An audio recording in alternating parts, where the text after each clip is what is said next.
Tarzan and the Tarzan Twins with Jad-bal-ja the Golden Lion. By Edgar Rice Burroughs. 1. Back to the jungle. Golly, but he's a whopper, isn't he? Exclaimed Dick. Gee, isn't he a beaut? Cried Document. I'll bet he could kill an elephant, almost. What's his name? Asked Dick. This is Jad-bal-ja, replied Tarzan of the Apes. The Golden Lion, shouted Document. Not really, is he? Yes, the Golden Lion, Tarzan assured them. The three stood before a stout cage that stood in the rear of Tarzan's bungalow on his African estate the day following the arrival there of the Tarzan twins after their rescue from the fierce Jad-bal-ja cannibals, who had captured Dick and Doc after they had wandered away from the derailed train that had been carrying them on a visit to Tarzan of the Apes, who was distantly related to Dick's father. It had been this relationship, coupled with a remarkable resemblance between the two boys, that had won for them the name of Tarzan Twins from their fellows at the English school they attended. Perhaps their resemblance to one another was not so strange after all, if we consider the fact that the boys' mothers were twin sisters. And not only that. One of them had married an American and remained in her native country, this was Doc's mother, and the other had married an Englishman and sailed away across the Atlantic to live in England, where Dick was born on the very same day that Doc was born in America.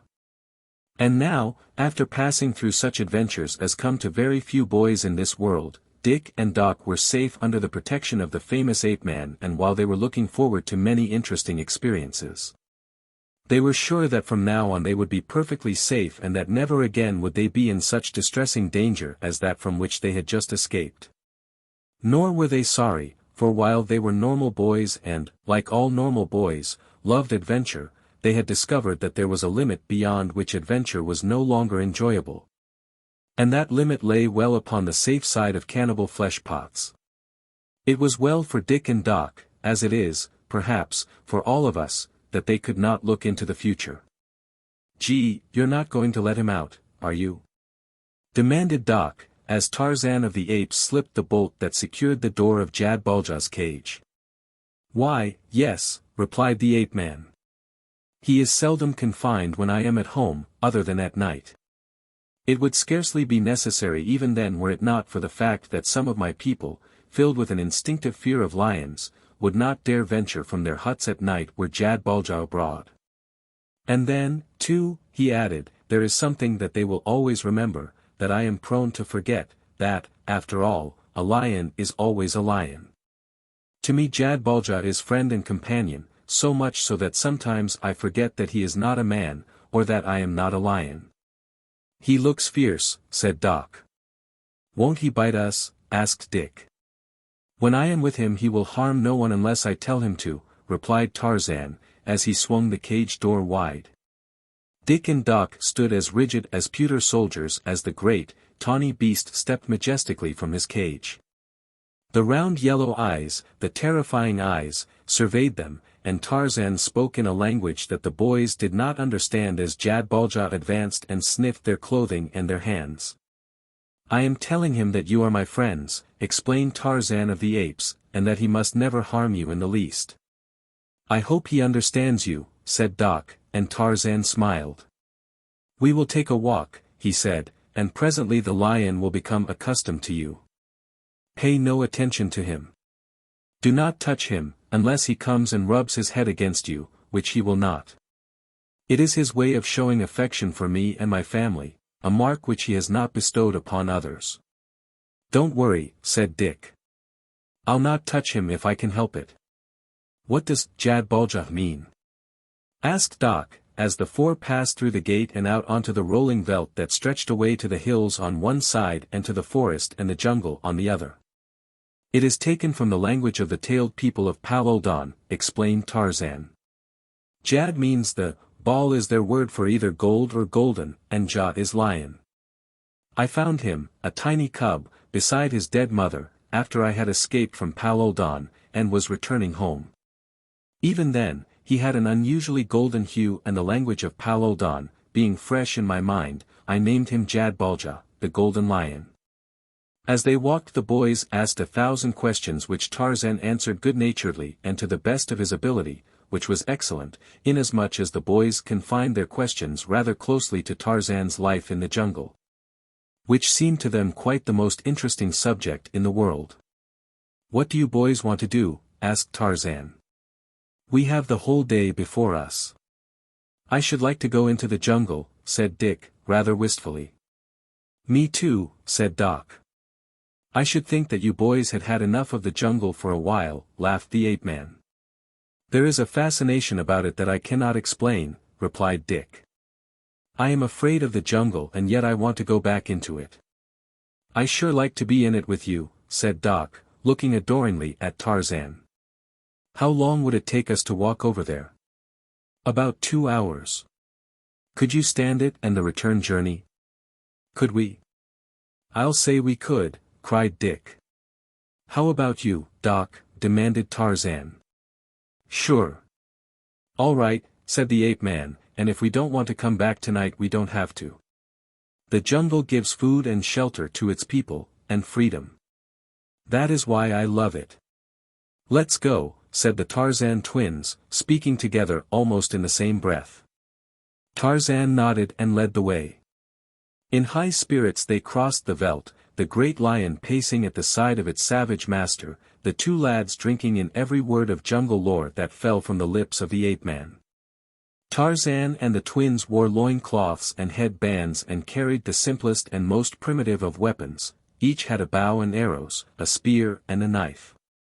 Tarzan, in addition, carried the grass rope that long habit had made almost a part of him. As the cannibals had stolen the clothing that Dick and Doc had worn when they were captured and as their trunks were still at the railhead, there had really been nothing else for the boys to wear other than the primitive apparel in which they were garbed. But, if the truth were known, they were more than satisfied and would have scorned such symbols of effete civilization as pants and shirts. Their life with the cannibals and their flight through the jungle had accustomed them to scant attire and had already somewhat hardened their youthful bodies against the rigors of the primeval world that beckoned to them from beyond the borders of the veldt. With light hearts and eager faces they left the veldt behind and entered the gloomy corridors of the African jungle. Safe in the companionship of the giant man and the great lion that accompanied them, they were troubled by no fears whatever. "How do you find this book? Any thoughts about the book or the author? Any suggestion for improvement? Please take a moment to share your thoughts in a comment. If you like it, share it with your friends who might enjoy it as well. Subscribe to keep in touch. Visit CompleteAudiobooks.com for more quality content." 2. The Storm. Deep into the jungle the ape-man led them, while overhead Manu the monkey chattered and scolded, reproaching Tarzan for bringing Numa the lion to disturb his peace. But neither Tarzan nor Jad-bal-ja paid any attention to the little monkey, and now the two boys noticed that Tarzan had grown suddenly silent. He answered their questions shortly or not at all and there was a serious expression upon his face. Often he watched Jad-bal-ja attentively and often he paused to sniff the air or to listen. Presently he turned to the boys. "Something is wrong in the jungle," he said. "Jad-bal-ja has sensed it. I do not yet know what it is. Have you noticed that he has become nervous? He has sensed something that even I cannot as yet sense. I think it lies upwind from us and that would be natural since the scent of Jad-bal-ja, the flesh-eater, is keen indeed. Remain here with Jad-bal-ja while I go and investigate. It may be nothing. A storm is coming, that I have sensed for the past hour, and it may be only the coming storm that has affected the nerves of the golden lion. In the jungle, however, he who would live must know, he may not guess." The two boys watched the giant ape-man swing away through the lower branches of the jungle trees and a moment later they were alone with the great cat that paced nervously to and fro, occasionally eyeing them through those cruel, round, yellow eyes that looked anything but friendly and reassuring to the twins. "Gee," said Doc, "I wish Tarzan had taken him along with him. He left him here to guard us, you poor ninny," snapped Dick, his tone of voice plainly evidencing his own nervousness.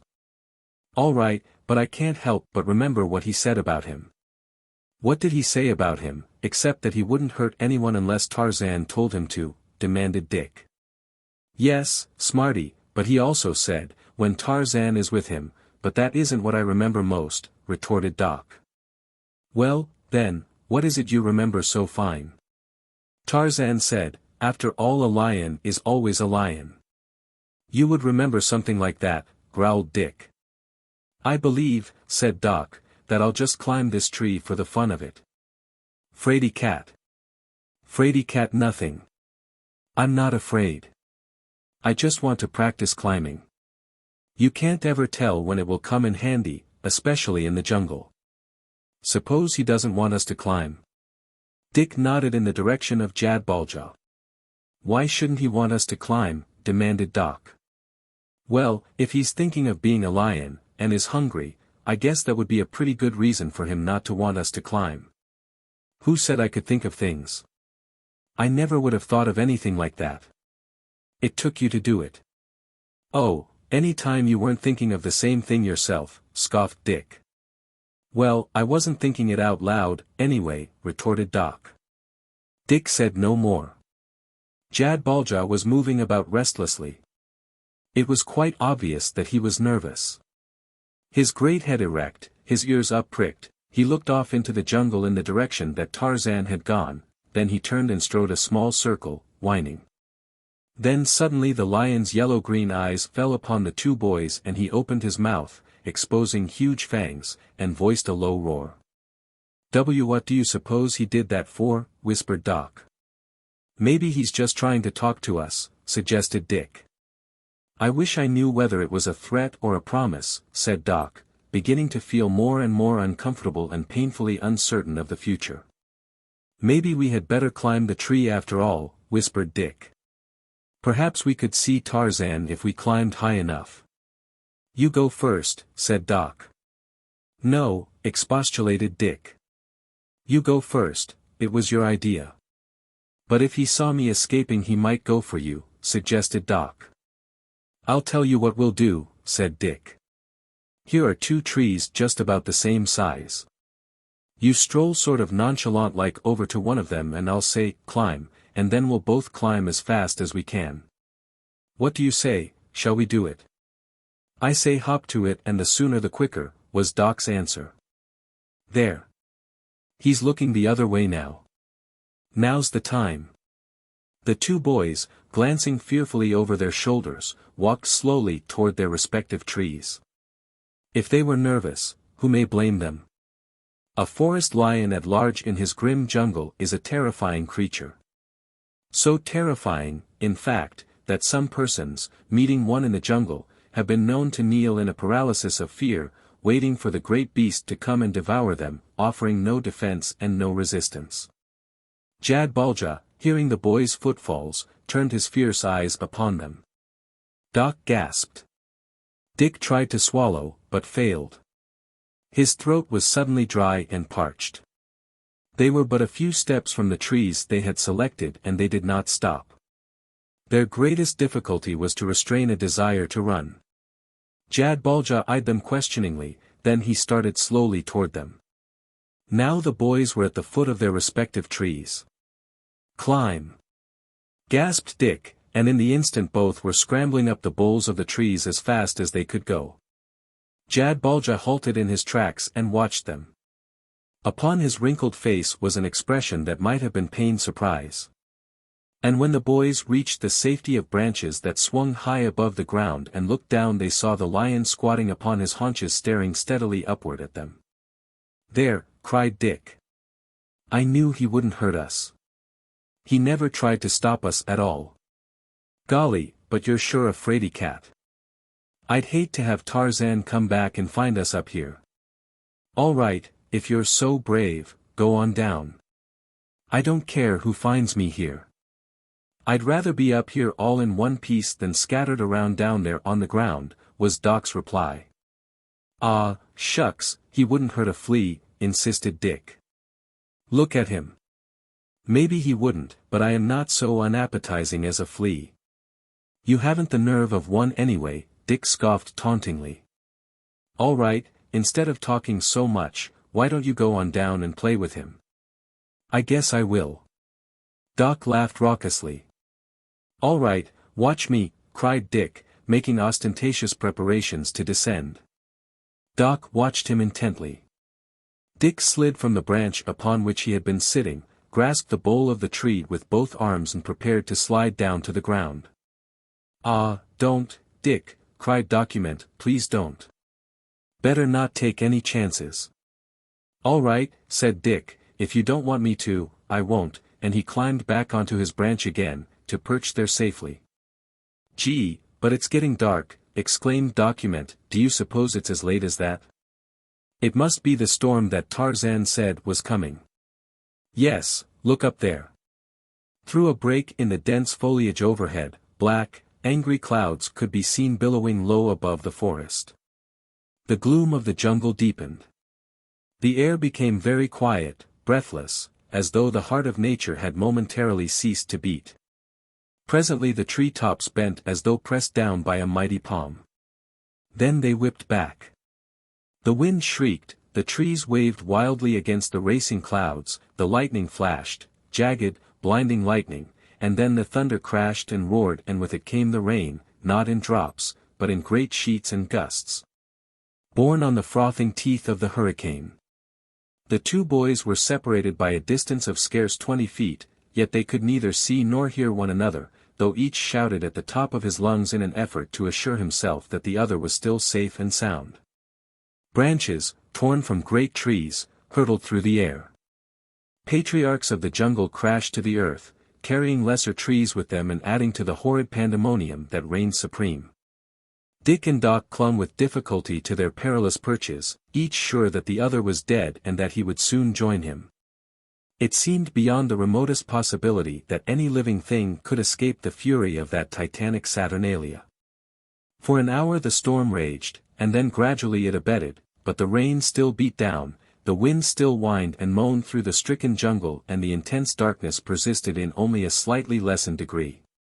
Shivering with cold, the boys sat with bowed heads, the rain beating upon their naked backs, and waited. What they waited for they scarcely knew or dared to think. Each boy thought that he was alone. Each was sure that Tarzan had been killed or injured in the terrific storm. Each wondered how he was to find his way alone back to the bungalow. Dick raised his head and looked hopelessly about. Through the gloom and the rain he looked sorrowfully in the direction of the branch upon which Doc had been sitting when the storm broke. Dimly he discerned a figure hunched up miserably in an endeavor to avoid buffeting from the storm. "Doc!" he cried. The figure was electrified to life. It straightened and wheeled about. "Dick!" "Gee!" exclaimed Dick. "I thought you were surely gone. And I thought you were gone. I yelled my head off at you for an hour. I never heard you. Didn't you hear me?" Dick said in amazement. "No. I guess nobody could hear anything in that awful racket." "Say, did you ever hear anything like it?" demanded Doc. "I should say not, and I don't want to ever again, either." "What had we better do?" asked Document. "Do you suppose Tarzan could find us now?" "He could if." "If what?"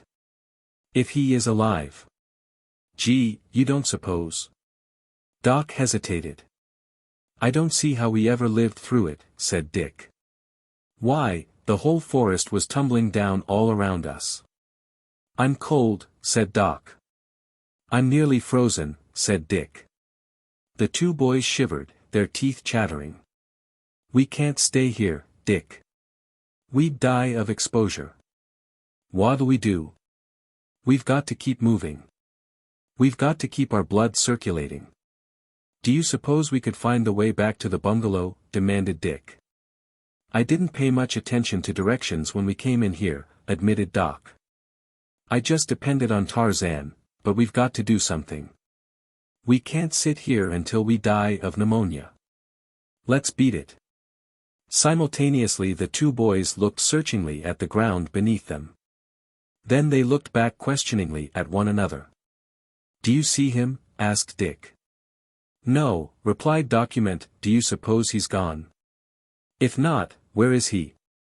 "He might be hiding in the brush." "Oh, well," said Doc, "you're not afraid, so we might as well go on down." "I think I'll practice swinging through the trees," said Dick. Doc grinned. Cold and miserable as he was, he could not help it. "All right," he agreed, "I'll practice with you. Which way do we go?" 3. The Sun Worshippers. Cowering from the storm, 20 frightful men huddled close for warmth, crouching beneath the scant protection of a rude shelter, hastily thrown together at the first warning of the impending deluge. Matted hair covered their heads and faces, almost concealing their close-set, wicked eyes, and black hair grew no less profusely upon their shapeless bodies, their long, gorilla-like arms and their short, crooked, stubby legs. They were bent and crooked men with low brows and beast-like faces. Like gnomes or hobgoblins they seemed, but they were not. They were men of a sort, men of a low and degraded type, bearing down through countless ages more of the attributes of the ape-like men from whom we are all supposed to be descended than are apparent in normal men.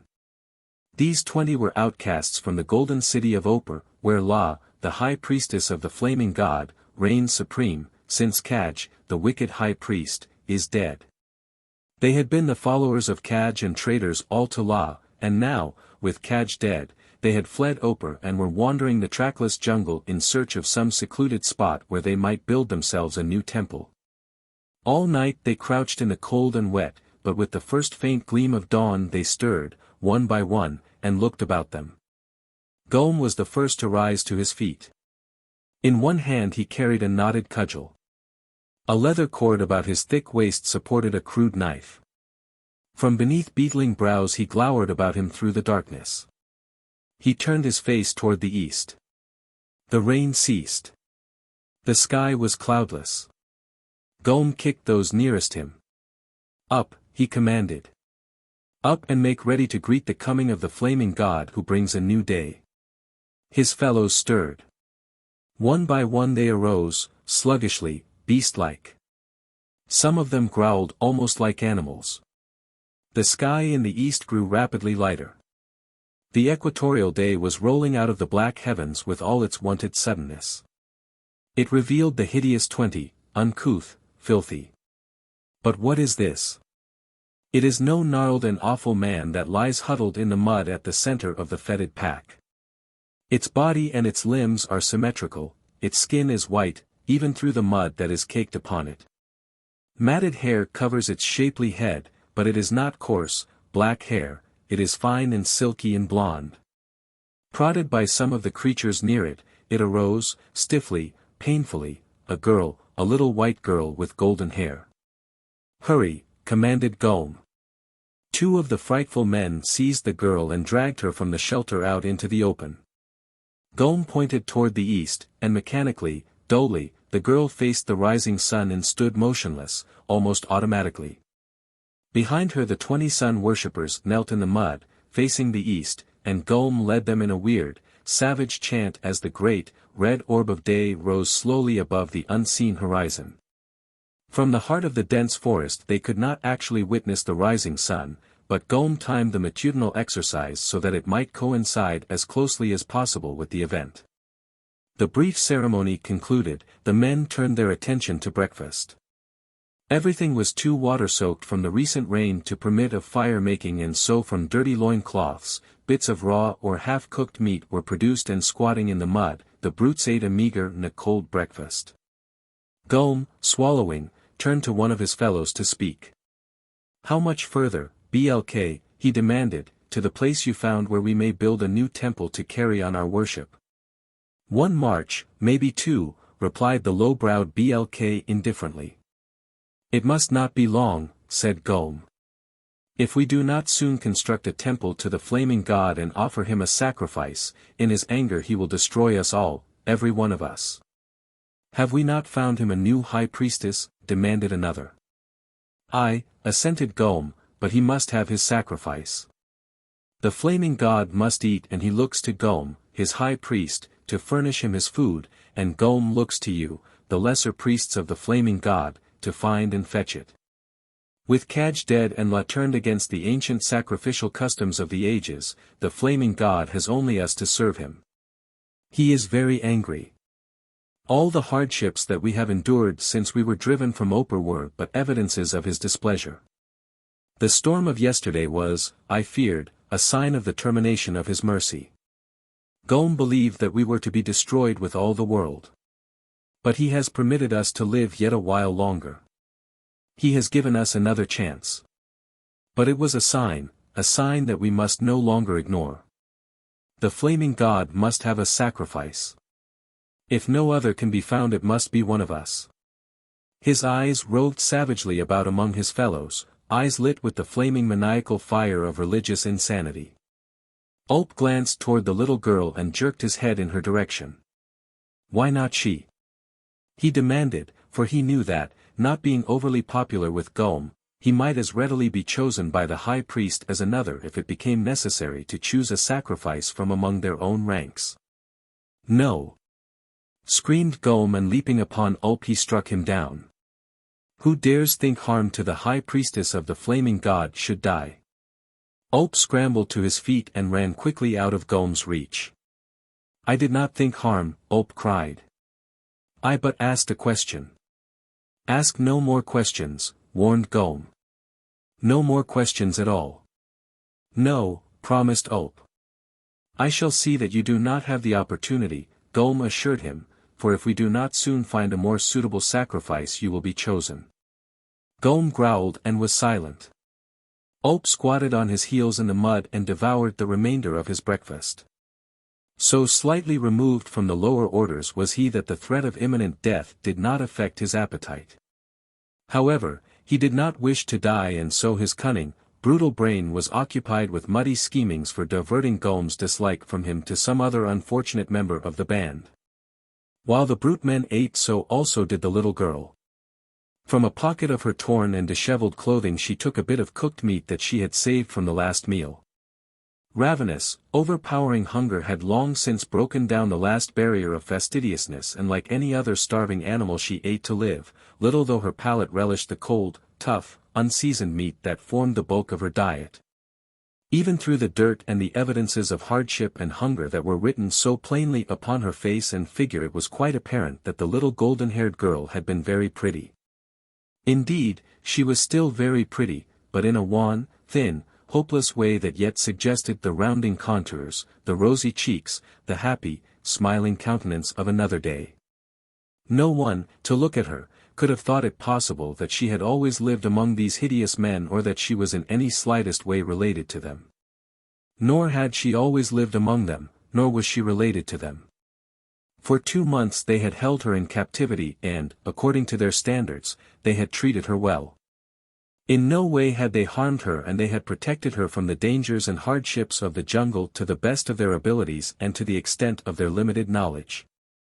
They had let no savage beasts attack her, they served her with the choicest of their rough, scant food, they built a shelter for her at night. And during the storm they gathered thick about her that the warmth of their bodies might save her from the harmful results of her exposure to the cold rain. They did not do these things because of any sentiments of kindness or humanity, since they were not endowed with such.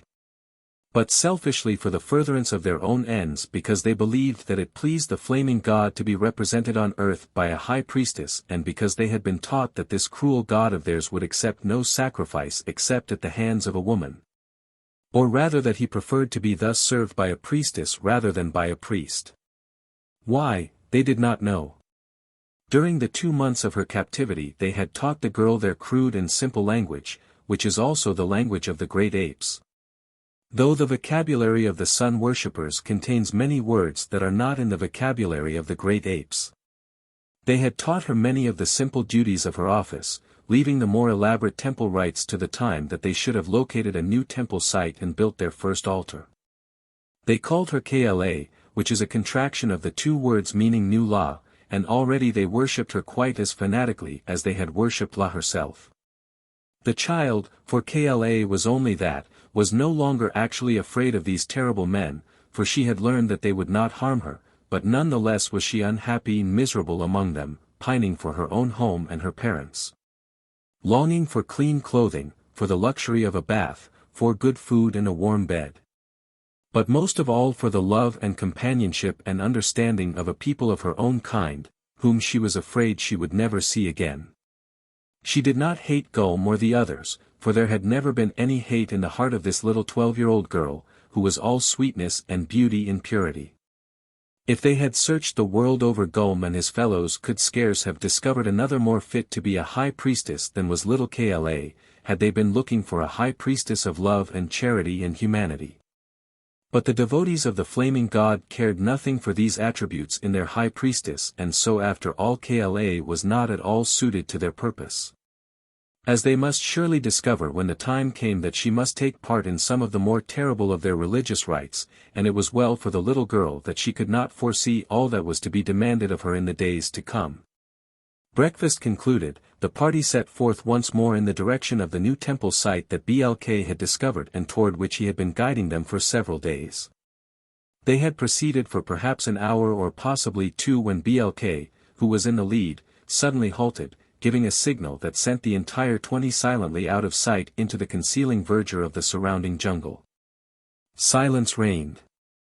The soaking jungle steamed beneath the equatorial sun. Faintly, from afar, came the sound of footfalls, but long before he could hear these Blk had known that something was approaching them along the great game trail they chanced to be following at the moment. Some sense, unknown to the dim faculties of civilized men, had warned the jungle creature. What was it that came down the game trail toward the 20 frightful men? 4. Danger ahead. Dick and Doc, moving through the great branches of the lower terrace, soon felt the warm blood stirring in their veins and with it a new sense of well-being and hopefulness, which, naturally, was soon followed by hunger. "I feel like some tea and toast and marmalade," said Dick. They looked at each other and licked their lips. "And I feel like a stack of buckwheat cakes and maple syrup," said Doc. "Let's eat, then," said Dick. "Here is some of that stuff that Akundo gathered for us the morning after we escaped from Gala-Gala's village." "What was it he called it?" "I can't remember its name, but it tasted like a mixture of quinine, sugar and castor oil," replied Doc, making a wry face.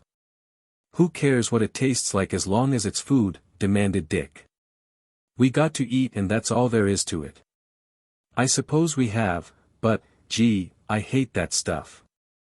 "I'd rather shoot a harmless little bird or something," demurred Doc. "You'll have to eat it raw if you do," Dick reminded him.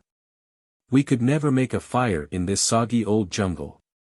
"No, I suppose not," admitted Doc, "but after what we ate in Gala-Gala's prison hut even raw bird would taste good, as long as it was fresh." Doc's rueful spirits showed in his face. Dick had climbed to a loftier terrace and was cutting some of the fruit from a swaying branch while Doc, braced in the crotch of 2 branches below, watched and waited. When Dick descended, the 2 boys proceeded to eat the rather ill-tasting heart of 2 of the large fruits that Dick had brought down with him. "I'll say this doesn't remind me of anything that Mother used to make," said Doc.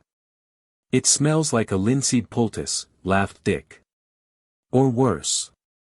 "I wish we knew more about the stuff that grows here," said Document. "There must be lots of things we could eat if we only knew that they were safe." "If there were some monkeys around we could watch them," said Dick. "I wonder where they all are." Doc looked about in all directions. "Well, I don't see any, and if I did it wouldn't make any difference because I couldn't eat anything more now after eating that nasty stuff. It's taken my appetite away." "It sure is filling," admitted Dick. "If we could take some of it back to civilization we could make our fortunes." "How?" asked Doc. "We could sell it to women who want to reduce. There are about 100 million fat ladies who want to get thinner and nobody could even commence to guess how much they spend every year trying to reduce. Why, just think of all the customers we would have." "But how do you know it would reduce them?" demanded Doc. "That's easy. What makes them fat?" "Eating too much, of course," said Doc. "Then if they didn't eat they'd get thin, wouldn't they?" "Sure, but all they'd have to do would be to eat some of this the first thing in the morning and then they wouldn't want to eat anything more all day," explained Dick, "at least not if they felt the way I feel right now." "Gee," exclaimed Doc. "That's a pretty good idea. Let's start a company. We've got to get out of here first, though," Dick reminded him. Yes, that is the first thing for us to think about, agreed Document. What do you say we go down on the ground? We could make better time. After all, we are more used to walking on the ground. Dick scratched his head. We're getting so we are pretty good at traveling through the trees, he reminded his cousin, and it sure is a lot safer up here. It looks pretty rough going down below. I don't see any trail. I guess you're right, agreed Doc, but when we do find a trail running in the right direction I think we'd better go down for a while anyway. We can always take to the trees again if we hear anything.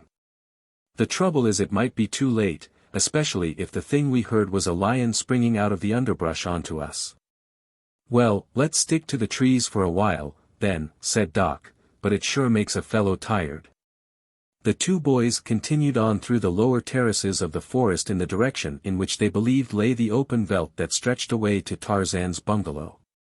Once they came to a wide game trail leading in the direction they wished to go, and as they had seen or heard no sign of dangerous beasts they decided to rest their tired muscles and at the same time increase their speed by following the trail upon the ground for a while at least. They had been walking along in silence for some time when Doc stopped. Dick, he said, I'm scared. I don't know why, but I just have a hunch that some very grave danger is hanging over our heads. What makes you think so? Asked Dick, looking quickly about them in all directions. Did you see or hear anything? No, I just feel as though something was going to happen, as though something was watching us, and yet it isn't exactly that feeling either. It's sort of a premonition or something. I can't explain it, but I wish we weren't all alone like this. Perhaps we'd better take to the trees again, said Dick. I'll tell the world I feel a lot safer up there than I do down here.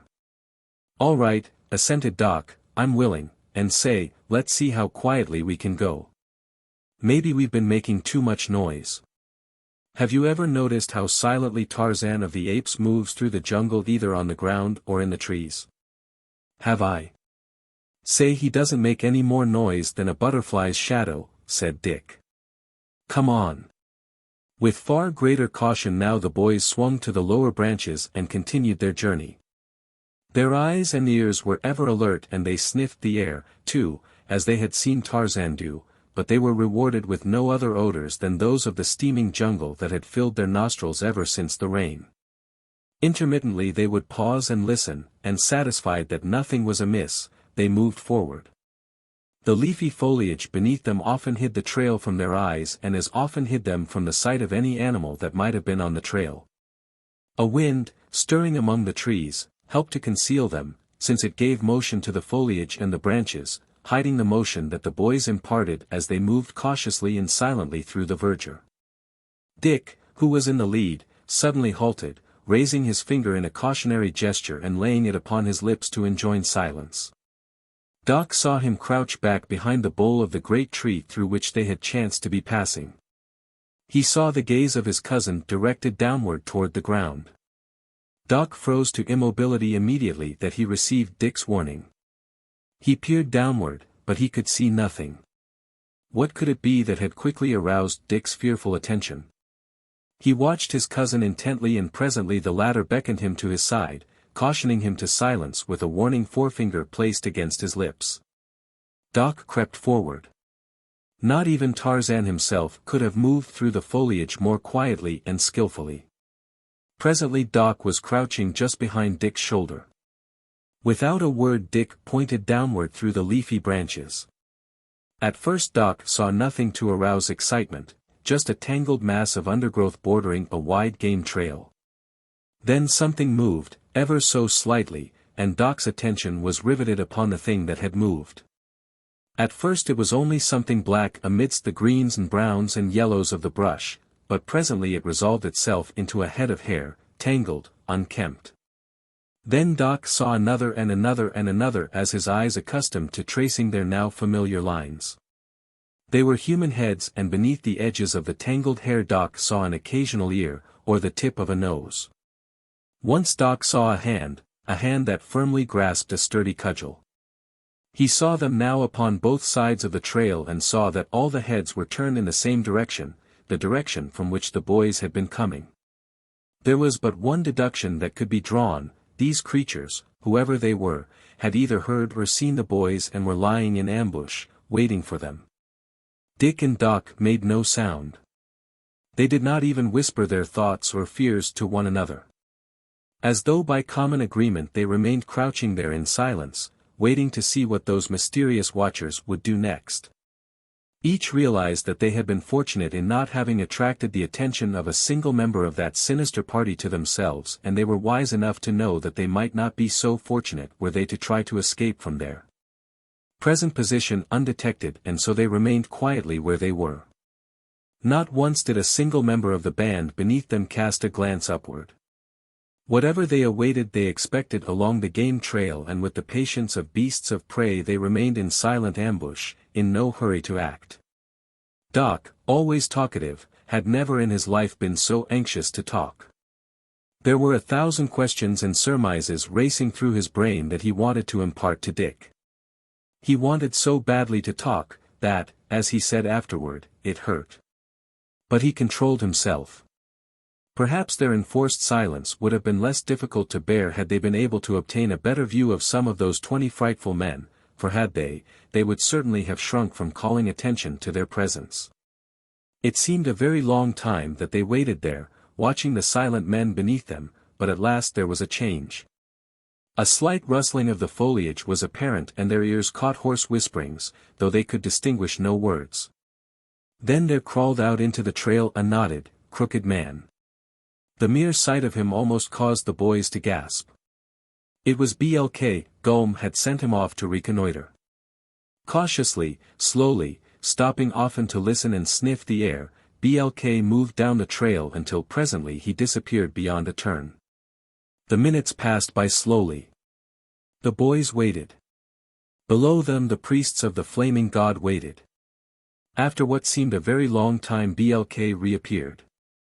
He stopped in the trail opposite his ambushed fellows and spoke in low tones, whereupon there was much rustling among the foliage as the balance of the 20 stepped out into the trail. With the 20 frightful men was another creature the sight of which gave the boys such a start of surprise as they did not recall ever having had before in all their lives.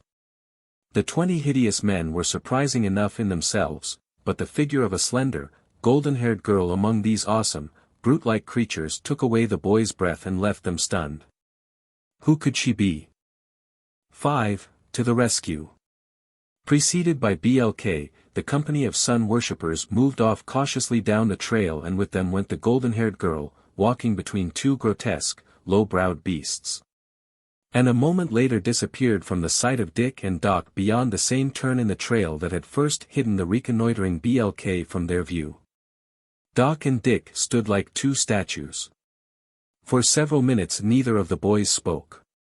One of the causes of their silence was undoubtedly the result of caution lest they attract the attention of the party to themselves, but the other was amazement induced by the sight of this dainty white girl in such gruesome-looking company.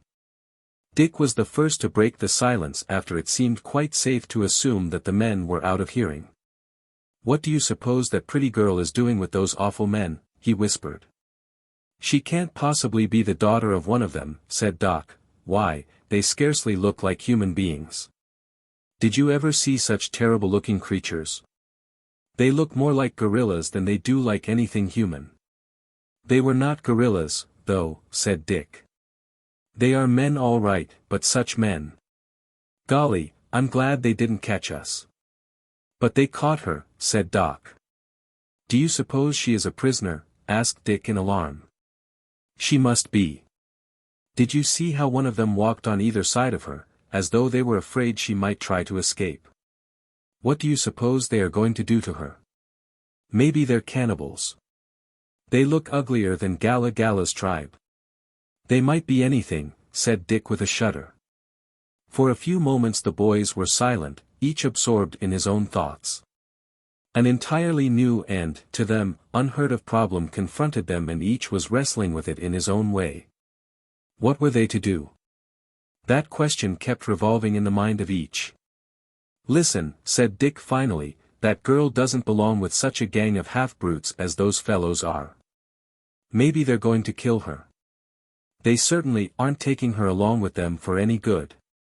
I'll bet they kidnapped her. They may be holding her for ransom, or they may be just wild cannibals and are going to eat her.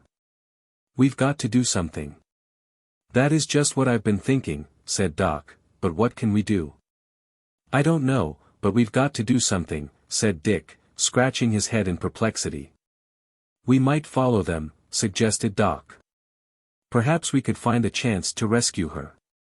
"We ought to follow them anyway," agreed Dick, "to see where they take her, and then if we do get a chance to rescue her we'll be there to do it." "Good old Dick," exclaimed Doc. "I knew you'd agree." The question then arose as to whether they should follow along the ground or in the trees, and they finally decided that it would be safer to keep to the latter, even though they might have to exert themselves more to keep up with the party. As they moved back into the forest above the trail taken by the frightful 20, they put behind them all thought of their own safety and welfare, sacrificing their own chances for rescue in the interest of a total stranger. But that was because, being what they were, they could not have done otherwise. Many generations of brave men lay behind them, men to whom duty meant more than comfort or safety or even life. These two boys did not think of the thing that they were doing as a brave, self-sacrificing, courageous thing to do.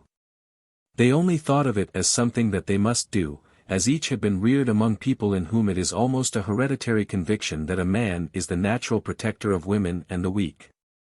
In their veins coursed the sort of blood that sent the women and the children to the lifeboats of the Titanic, while the men remained on the deck until the great ship took its final dive into the icy waters of the Atlantic. More rapidly now, but still with utmost caution, the two boys followed the spoor of their quarry, their nerves tingling with the thrill of the hunt. They were moving through the trees now with far greater ease and confidence, and this resulted in greater speed with less effort. So that it was not long before they came within hearing of the 20 men and their fair captive, and shortly thereafter they caught a glimpse of the rearmost member of the party. For hours they followed them, keeping safely out of sight and ever careful to move as quietly as possible. It was hard, grueling work, not only because of the physical effort involved but because of the nervous tension that never relaxed even for a moment, and, too, they were hungry. The fruit they had eaten early in the day had been far from sufficient to meet the demands made upon their bodies, and by noon they were ravenous, but they never once thought of abandoning their self-imposed mission of chivalry. About mid-afternoon the 20 frightful men halted in a small natural clearing at the edge of a little brook. The two boys, hiding amidst the foliage of a nearby tree, watched intently. They saw 3 of the men depart into the jungle in different directions, while some of the others gathered branches and foliage with which they constructed a crude shelter. The girl, apparently very tired, had sunk listlessly to the ground, where she sat with bowed head, her chin resting in her cupped hands, a picture of forlorn and hopeless misery. The picture that she presented filled the hearts of the boys with compassion and imbued them with a stern resolve to let nothing interfere with their determination to save her. "Gee," whispered Doc, "it makes me sick just to look at her sitting there among all those awful men. I never saw anyone look so terribly unhappy. We'll just have to do something." "Perhaps we'll get a chance to save her tonight," suggested Dick. "What'll we do with her?" demanded Doc. "I don't know," replied Dick. "I never thought of that." "She's nothing but a girl," Doc reminded him. "She couldn't swing through the trees or anything. If we got her away from them they'd catch us all again in no time. Maybe if we got her early in the evening we could get far enough away before morning so that they couldn't find us. I suppose if we kept to the trees with her, even if she couldn't go very fast, they wouldn't have any way of following our trail," said Document. "Well, anyway," he added with a sigh, "we got to do it whether we get caught or not. We can't leave her with them, and that's all there is to it." "I'll tell you another thing, Doc," said his cousin, "we've got to eat. If we don't we'll be so weak we shan't be able to get out of here ourselves, let alone carrying the girl along with us. That's something to think about, too." "Maybe we can find some more of that nice breakfast fruit we had this morning," said Doc, making a wry face. "What we need is meat," stated Dick, emphatically. "Being a vegetarian may be all right for some folks but it doesn't go for an Englishman." Nor for an American either, said Document, ham or bacon for breakfast, that's me. Don't talk about such things, begged Dick. Golly. I can feel my mouth water.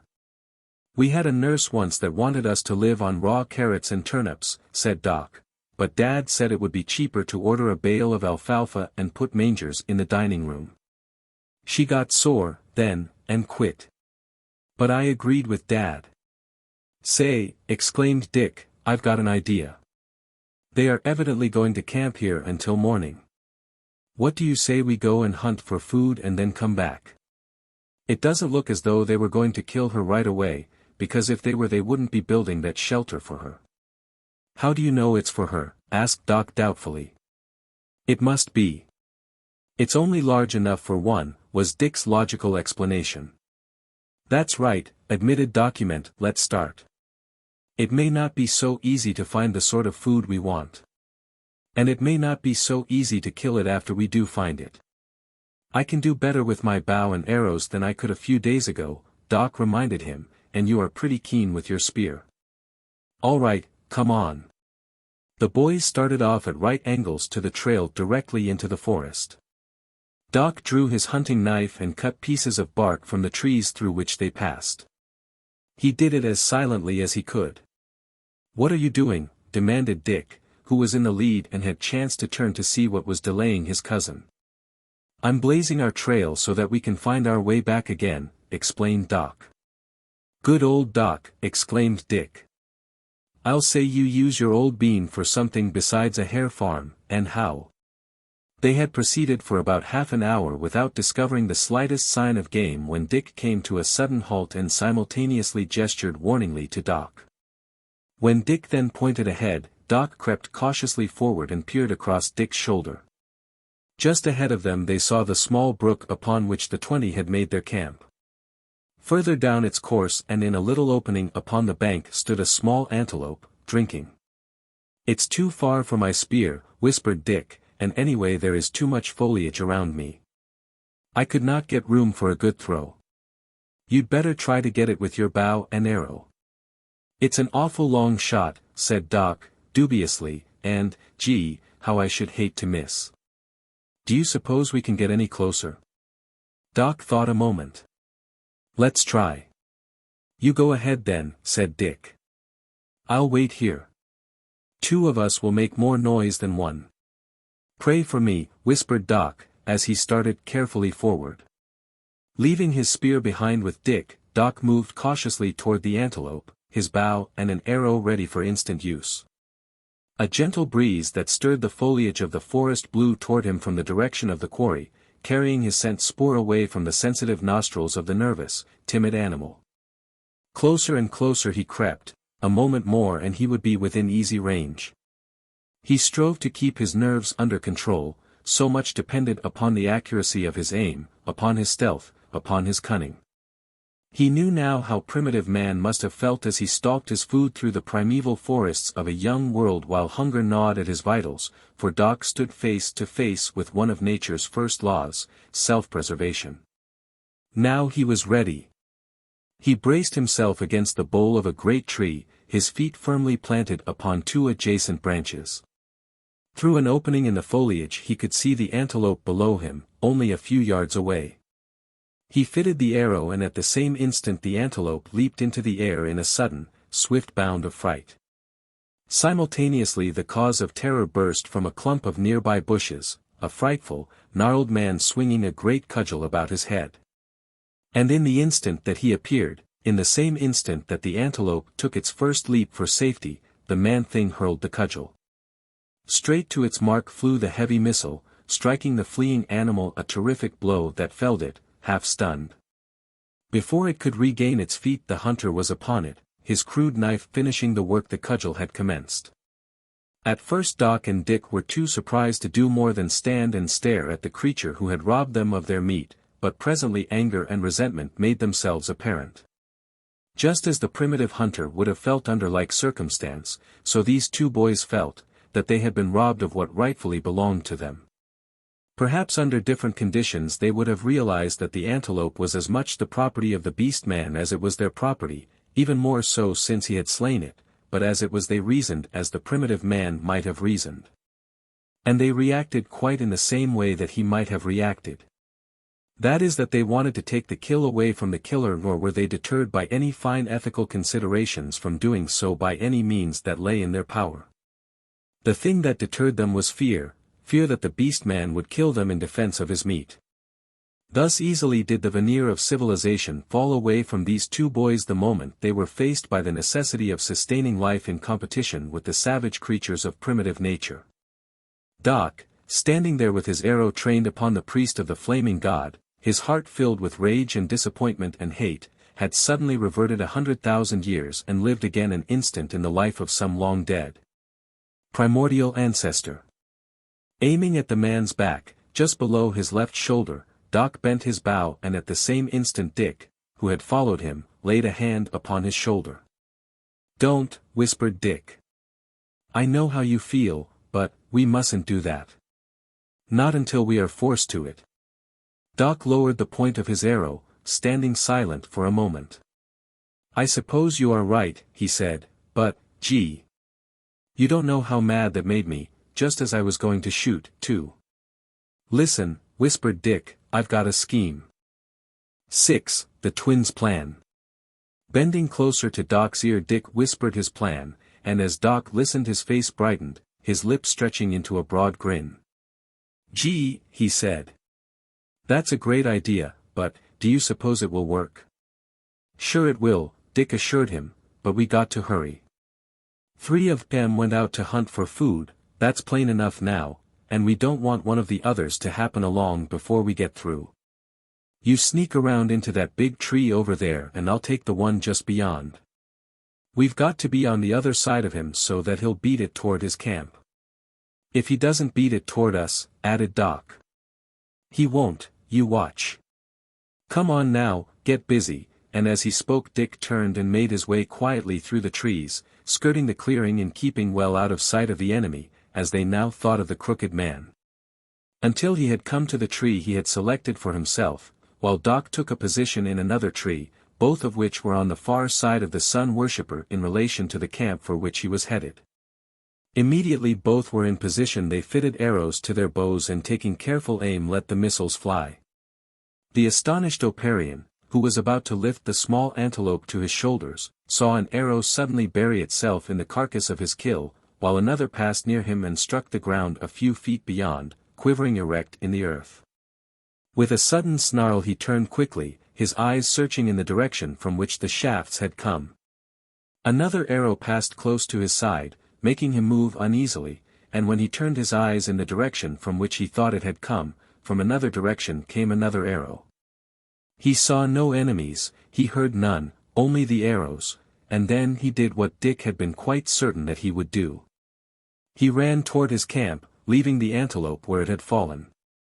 Dick and Doc waited until he was out of sight, assured themselves as best they might that no others were about, and then swung to the ground and hastened to the body of the kill. Quickly they cut off as much of the meat as they could easily carry, gathered up their arrows and took to the trees again. Following back along the trail that Doc had blazed they stopped at last in a huge tree that lifted its mighty top far above the surrounding jungle. Here Doc suggested that they eat, and climbing far above the floor of the jungle where they were hidden from chance eyes by the foliage beneath them they found a great crotch that would accommodate them both comfortably. "Golly," exclaimed Dick, "that was easy enough, but—" "But what?" asked Dick. "I am terribly hungry and I feel right now as though I could eat anything, but at that I wish we could build a fire."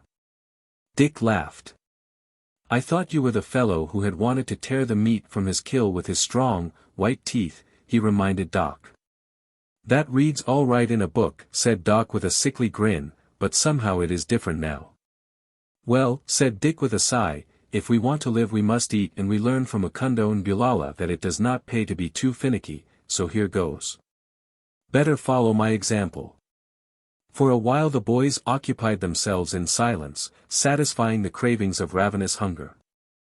All about them were the noises of the jungle. The raucous cries of birds of brilliant plumage, the chattering of monkeys, the buzzing and humming of insects. Faintly and from a distance, occasionally, there were borne to them other sounds as of larger animals moving through the underbrush, but from their eyrie, screened by gently waving foliage. They saw little or nothing of the authors of these myriad noises, nor were they seen by other than an occasional monkey or bird. "Gee," said Doc, wiping his mouth with the back of his hand, "that wasn't so bad after all, it was just the idea of it." "I sure feel stronger already," said Dick. "There is nothing like good old meat." "It's going to get dark pretty soon," said Doc, "and if we are going to back trail to the camp of those gorilla men, we had better get started." Following the trail that Doc had blazed through the trees, the two boys moved cautiously and silently in the direction of the camp of the sun worshippers and their little prisoner. The shadows of night were rapidly claiming the jungle as Dick and Doc halted, at last, in a tree that stood upon the edge of the clearing where Gulm had pitched his camp. The 20 frightful men had succeeded in making a fire, and the boys looked down with feelings of envy upon the grotesque creatures huddling about the friendly blaze. They saw the little girl seated upon the trunk of a fallen tree, watching the preparation of the meat that one of the hunters had brought into camp. She looked so much like a personification of hopelessness, misery and despair that the sight of her brought lumps into the throats of the two lads, while it fortified their determination to rescue her, if it lay within their power to do so. With the coming of night, there came also the chill of the damp jungle, and then, indeed, did the boys envy the crooked men their warm fire, but they could only sit there, cold and miserable, watching and waiting endlessly.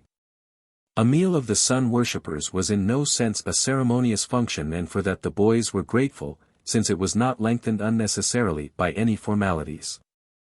The raw flesh of the kill, hacked off in strips or hunks by each individual in accordance with his own appetite or preference, was impaled upon sticks and held over the fire, which oft-times leaped up and seized upon a cooking morsel, so that the culinary result was, more often than not, an unappetizing-looking hunk of meat, raw in the center and in places burnt to a crisp on the outside. The portions thus prepared were torn apart by strong teeth and bolted without mastication. The little girl was more dainty, using a knife that one of the men loaned her for this purpose. She cut strips of the meat into uniform sizes, which she grilled with far greater care than did her companions, and in the eating of her food, as well as in the cooking, she manifested a daintiness that alone would have differentiated her from her companions. The boys dared not move around for the purpose of stimulating their circulation, for fear of arousing the suspicion of the creatures below them, thus putting them upon their guard. And for the same reason they did not converse more than was absolutely necessary, and then only in the lowest of whispers. But as all things must end, so eventually the sun worshippers had appeased their hunger. The little girl had crept into the crude shelter they had built for her, and the other members of the party had lain down about the fire to sleep. With the exception of one, who sat upon the fallen log tending the fire that it evidently was their intention to keep burning brightly during the night for the purpose of discouraging the too close advances of the great man-eaters of the jungle. "Do you suppose that bozo is going to sit up all night?" Doc asked in a low whisper. "We didn't bargain for that." "If he does," replied Dick, "I can't see how in the world we are going to get into their camp and get the girl." "We might go around on the other side and crawl up to the rear of her shelter," suggested Document. "Maybe we could get her out that way." "But suppose she thought we were some animal trying to get her," suggested Dick. "She would be frightened and raise an alarm." "We could whisper very low to her," said Doc, "and tell her that we are her friends." "What if she is not an English girl?" "I never thought of that," said Doc. "I can't imagine where she came from," mused Dick, "but, of course, among the few whites in this part of Africa there are Belgians, Germans, and French, as well as other nationalities besides English, so she might be most anything." "She doesn't look like an English girl," said Document. "She might be German though." "Yes," said Dick, "I thought of that." "Well," said Doc, "I can talk a little German." "Sure you can. You can say, yes, and no, and good morning, Dot." "I know the word for friend," said Doc. "Then, we will have to wait for daylight," said Dick, "so that you can say, good morning, friend." "You think you are funny, don't you?" said Doc. "I don't feel funny. I only feel cold. I wish that fellow would fall asleep." He sort of looks sleepy. I don't think you'd fall asleep if you thought a lion would walk in and grab you if you did, said Doc, and so I am pretty sure that we can't bank on that fellow sleeping.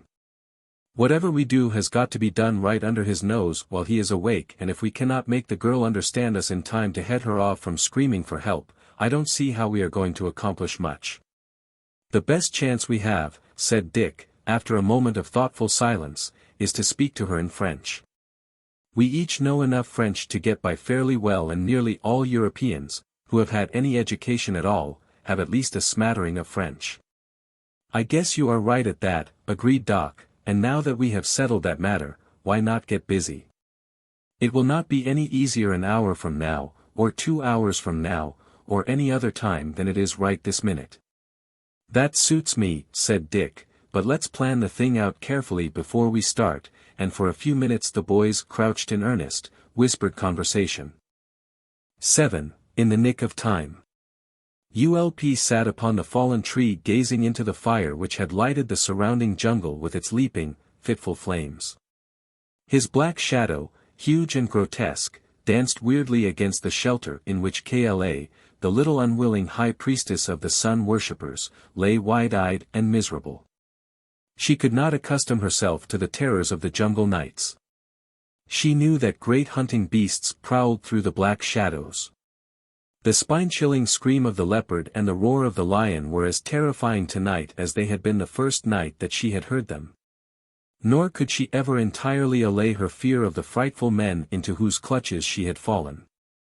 Over and over in her mind she revolved the same futile, hopeless plans for escape that she had conjured 1,000 times and 1,000 times abandoned, and yet, again. They were in the forefront of her thoughts as she lay watching the shadow of Ulp leaping and dancing against the frail wall of her shelter, and Ulp gazed into the fire, letting his own thoughts revolve in his muddy brain. For the most part they were thoughts of fear and hate, and the object of both was Gome, for Ulp knew that Gome did not like him and that if a suitable sacrifice was not soon found, it might more likely be Ulp who would be permanently extinguished by the sacrificial knife than any other of the company. Ulp was hideous, grotesque, sullen, taciturn, ignorant, vindictive, usually half-starved, always entirely uncomfortable from heat or cold or vermin.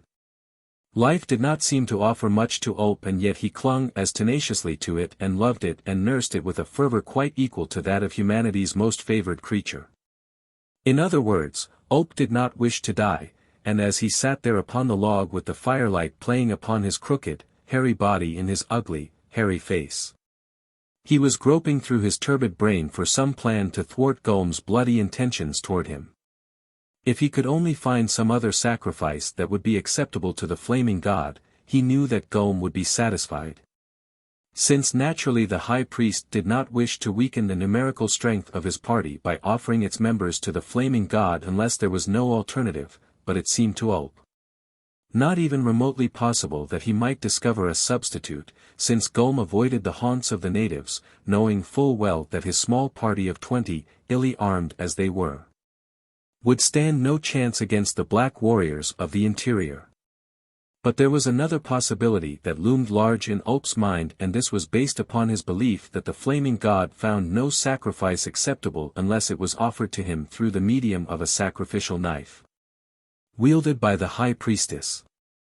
Therefore, he reasoned, if there was no high priestess, there would be less likelihood that a sacrifice would be offered to his hungry deity. But how to dispose of the little high priestess without bringing suspicion and punishment upon himself, that was the question. He turned and glared at the shelter, beneath which lay the new law. In the distance, a lion roared. How fortunate it would be, thought Ulp, at least how fortunate for him, if Numa the lion, hungry and searching for food, should accidentally be led to the rear of the shelter of the high priestess. He thought this matter over seriously, and he thought of a wonderful story that he could tell to Gome in the morning after Numa had come and carried little Kla away. While he was thinking these thoughts and hoping this hope, 2 figures descended from a tree at the edge of the clearing and crept stealthily through the brush toward a point upon the opposite side of the camp from where Ulp sat ruminating. Again from the black jungle roared the thunderous voice of the lion. It was nearer now, and Ulp almost thrilled at the suggestion it bore to him of the possible fulfillment of his prayer. Ope was not the only one who heard the voice of the king. Little Kla heard it and lay stark and trembling on her bed of grasses. The two figures creeping through the brush heard it and came to a sudden halt, huddling close together beside the reassuringly thick trunk of a great tree. "Golly," whispered Dick, "that last roar sounded pretty close." "It sounds too darn close to suit me," replied Doc, his voice trembling the least little bit from the excitement and the nervous tension of the moment. "He must be headed this way." "Let's shin up this tree for a few minutes," suggested Dick, "until that fellow has gone on about his business." "You're on," whispered Doc, and the two clambered with the agility of young monkeys in the lower branches of the tree beneath which they had momentarily stopped. Ope arose slowly from the log upon which he had been sitting and turned until he faced the direction from which the voice of Numa had come. Between it and him lay the shelter of little Kla, the high priestess of the flaming god, and upon this shelter his plotting eyes fell. Ope's brain was not developed for purposes of rapidity of thought, but he had been thinking of this possibility which now confronted him for some time, and the decision that he reached now was not a sudden one, but rather the natural outcome of the slow processes of his brain. If he was not equipped to think quickly, he could at least act quickly, and now he did so. Stooping, he crept into the shelter beside the girl. Kla sat up, a scream of terror trembling upon her lips, but she did not utter it as Ope's words reassured her. "Do not be afraid, Kla," he said, "I have come to help you." "What do you want?" asked the girl. "How can you help me?" "You do not want to remain with us, you would like to escape and go back to your own people." "Is that not true?" asked the man. "Yes," admitted the girl. "Then Ope will help you." "Ope hates Gome, who would kill him." "Ope will take you away." "He will not harm you. He will take you back to your people. He will do it this very night." "Oh, Ope, if you only will," whispered the girl fervently. "Come," said Ope, and he commenced to tear a hole in the rear of the shelter. "Why are you doing that?" asked Kla. "I shall take you out this way and hide you in the jungle," replied the man, "and then I shall come back and tell Gome that a lion broke into the shelter and got you, and Gome will be very angry. And I shall take my cudgel and say to him that I am going out into the jungle to get you away from the lion, but instead I shall join you, and we will go away, and Gome will think that the lion has devoured us both. If he thinks this, he will not follow us, and so we shall be safe." Little Kla believed that Ope was sincere in all that he said to her, and so she accompanied him willingly through the opening that he had made in the rear of the shelter, and together they walked to the edge of the clearing, stopping beneath a great tree. "Wait here," said Ope, "I shall be gone but a short time." "I heard a lion roar," said the girl. "I am terribly afraid." "Do not be afraid," said Ope. "The lion that roars is lying upon his kill. He will not hunt again until that is devoured. It may be 1 day, it may be 2 days before he will be hungry." "How do you know?" asked Kla. "I know the language of Numa," replied Ope. "That lion was eating. He was warning the other beasts of the jungle to keep away from his kill." "Do not be gone long," begged the little girl pitifully. "Whatever you do," Ope admonished her, "do not move, not even if you think a lion is coming near. Stand very still so that he may not hear you." "I shall try to," replied the girl, but her voice shook with fear. Ope returned quickly to the camp and sat upon the log again. He did not wake Gome as he had promised. He only waited until he should hear certain noises from back there under the great tree that stood at the edge of the clearing. There would be screams and growls, and then he would wake Gome and tell him what had happened. Once more the voice of Numa stilled the other voices of the jungle. Ope knew that it was nearer, very near, indeed. Kla heard it and went cold with terror, for to her it sounded almost at her side, and yet the lion was not quite so near to her as that, but he was coming nearer. Already he had caught the scent of the flesh of men, and now he moved silently, stealthily through the jungle, nor did he raise his voice in warning again. The dancing beast fire of the 20 frightful men cast a glow even to the furthest extremities of the clearing, invoking many grotesque Shadowy figures, so that at first Dick and Doc were not positive that what they saw was really two figures coming from the camp toward the tree in which they had taken temporary refuge. It might only be more of the shadows that moved constantly and fitfully as the flames rose and fell. At length these shadows took on forms too definite to permit of further doubt, and the boys saw that one was a crooked man and that the other was the little captive girl. They grasped their spears more tightly, and both were ready for any eventuality as Ulp and Kla stopped directly beneath them.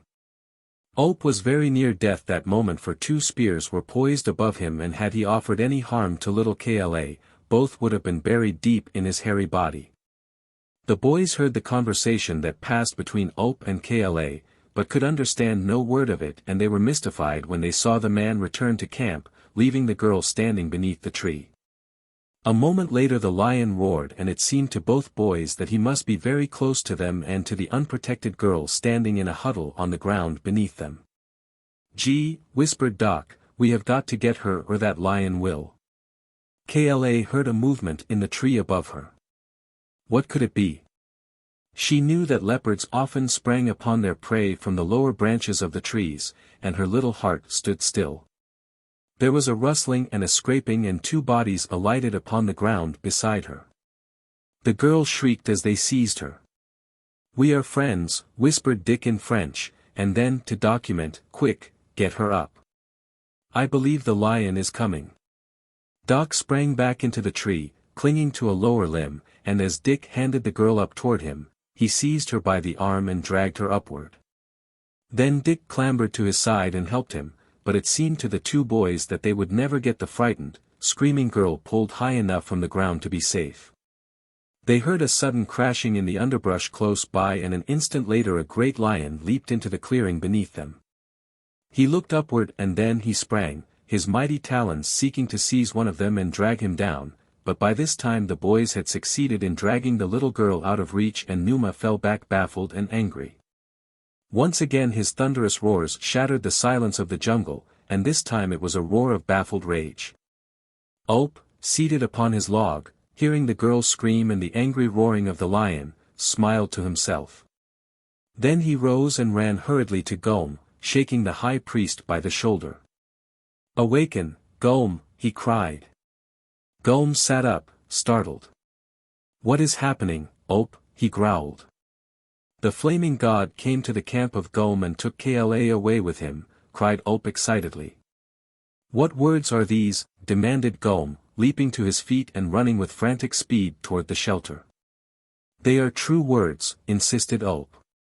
"The flaming god came himself, and the light was so strong that it blinded the eyes of Ulp. With one hand, he tore away the rear of Kla's shelter, and with the other he gathered her from the ground and bore her off into the jungle. Kla screamed and a lion roared, and the light of the flaming god went out, and all was quickly silent. Gom looked skeptically at Ulp. "You saw the flaming god with your own eyes?" he demanded. "Yes," admitted Ulp. "What did he look like?" demanded Gom in abrupt skepticism. "I saw only the light. It was so blinding that I covered my eyes with my palm." "Then, how do you know that it was the flaming god?" asked Gom. "I heard him speak," replied Ulp. "And what did he say?" "He said, 'I am the flaming god. I have come for Kla, my high priestess, to take her to my temple in the skies. There I have many offerings. There upon my altar, shall Kla give them up to me.'" Gom grunted. "Was that all he said?" he asked.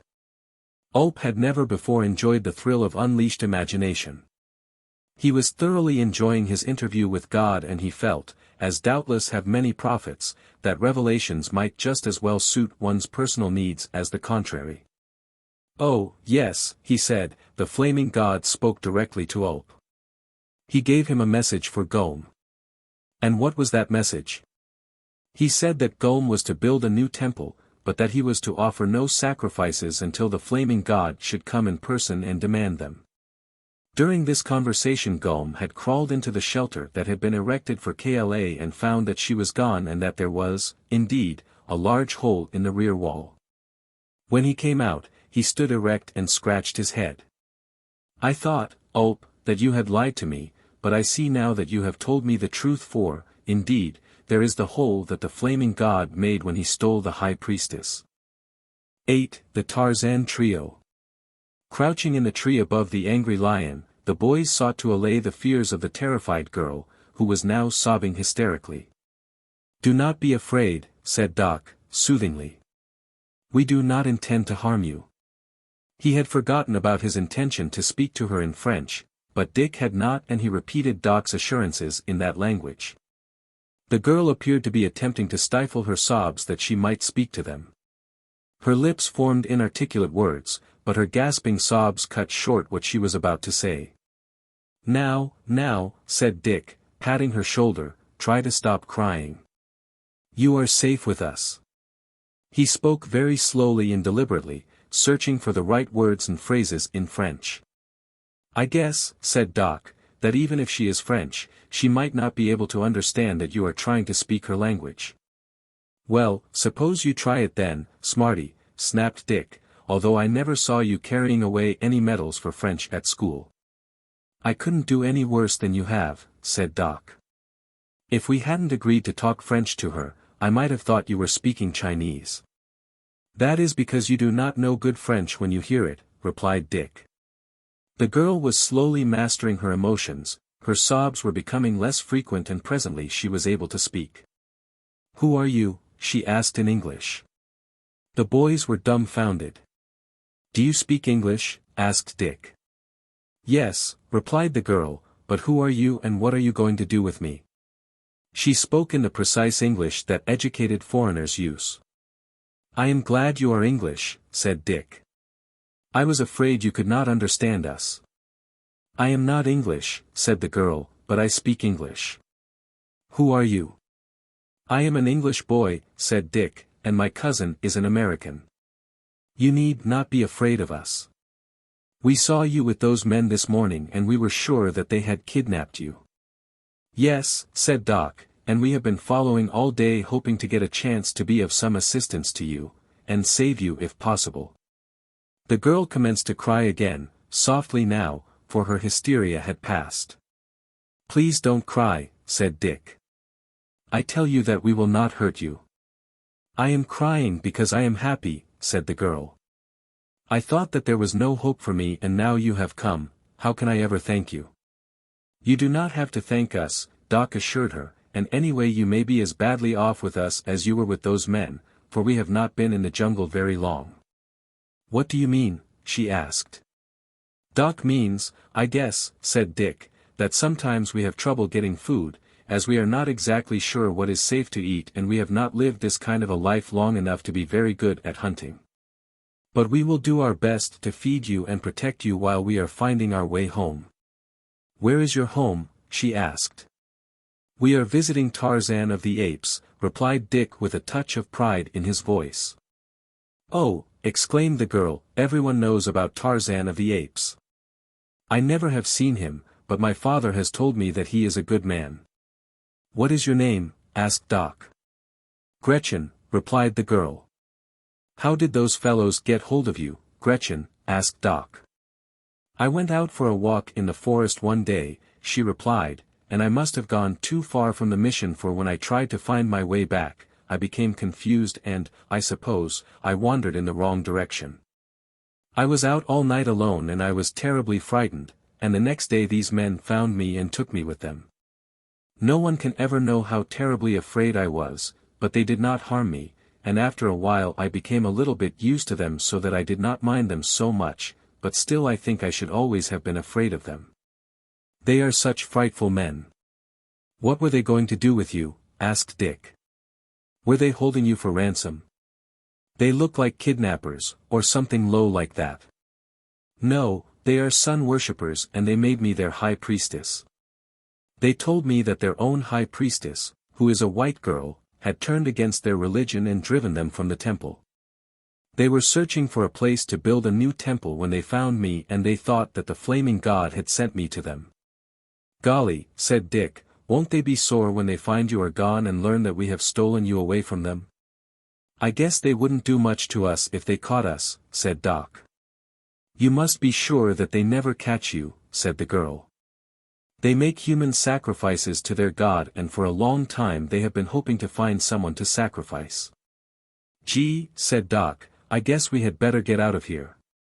We'll have to wait until that old lion goes away, because now that we have Gretchen with us we cannot travel through the trees. We shall have to go upon the ground. Maybe she could go in the trees. Could you, Gretchen? Asked Doc. I guess I could with a little help, she said.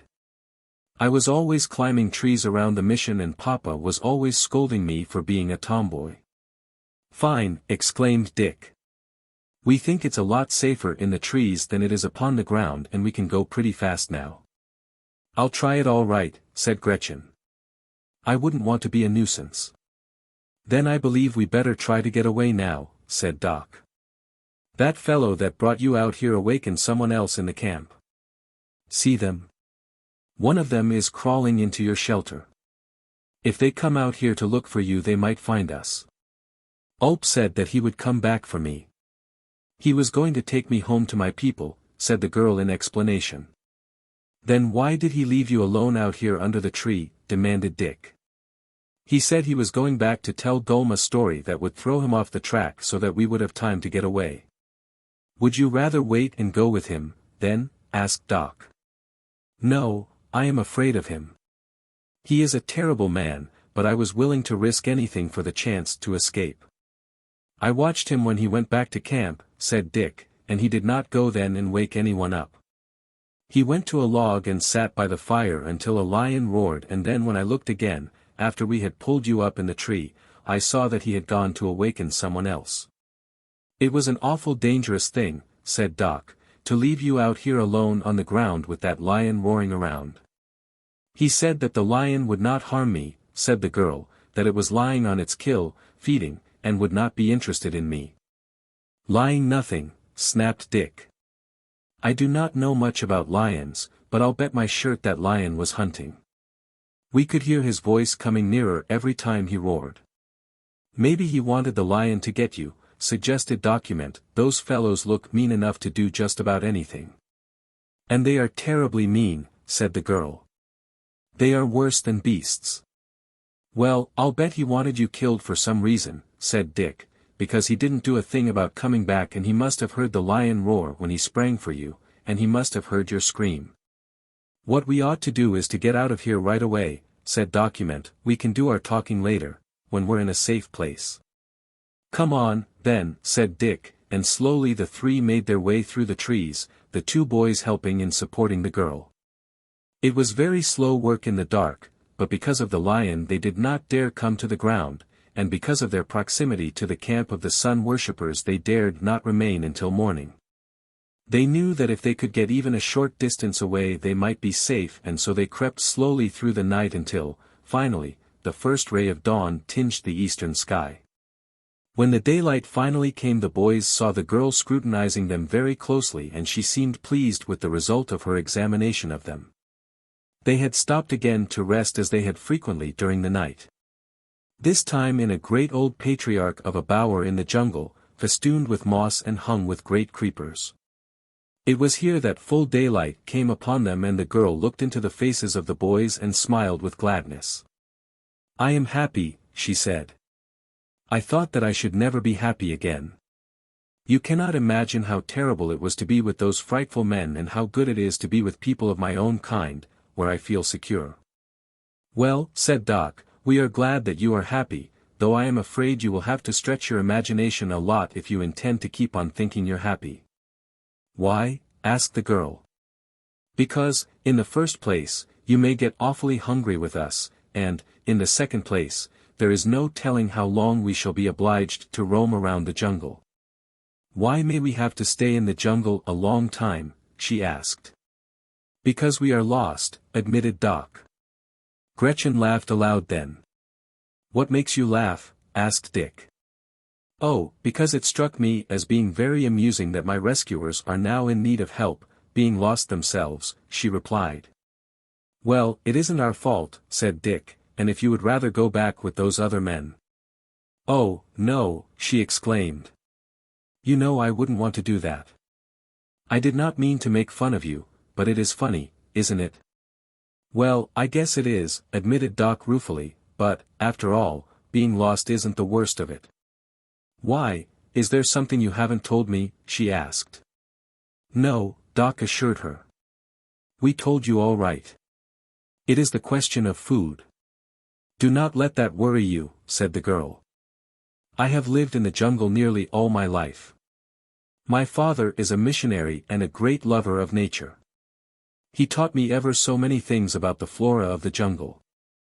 I know what is safe to eat and what is not safe, so we shall not have to worry a great deal about food.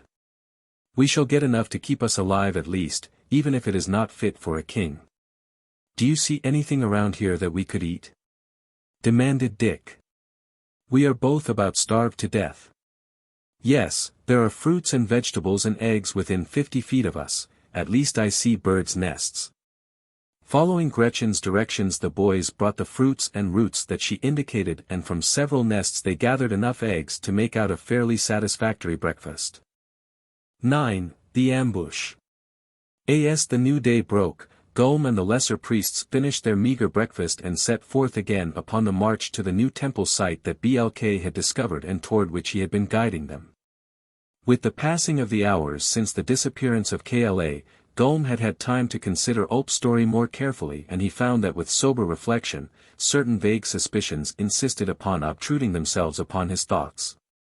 Perhaps this may partially have been due to his dislike of Ulp as well as to the fact that the occurrence had upset all his plans for perpetuation in a new location, the age-old rituals and ceremonials of his cult, which depended primarily upon the existence of a ruling high priestess whose word would be law to the lesser priests, and a white priestess would awe them.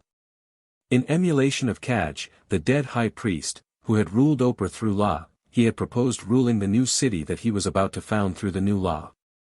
The flaming god, or, perhaps, and this he was more inclined to believe, a lying Ulp had set all his plans at naught. The more he gave thought to the matter, the less probable it seemed that the flaming god would appear in person to a lesser priest rather than to Gulm himself, and so it was a surly, suspicious Gulm that led his followers upon the trail set by Blk.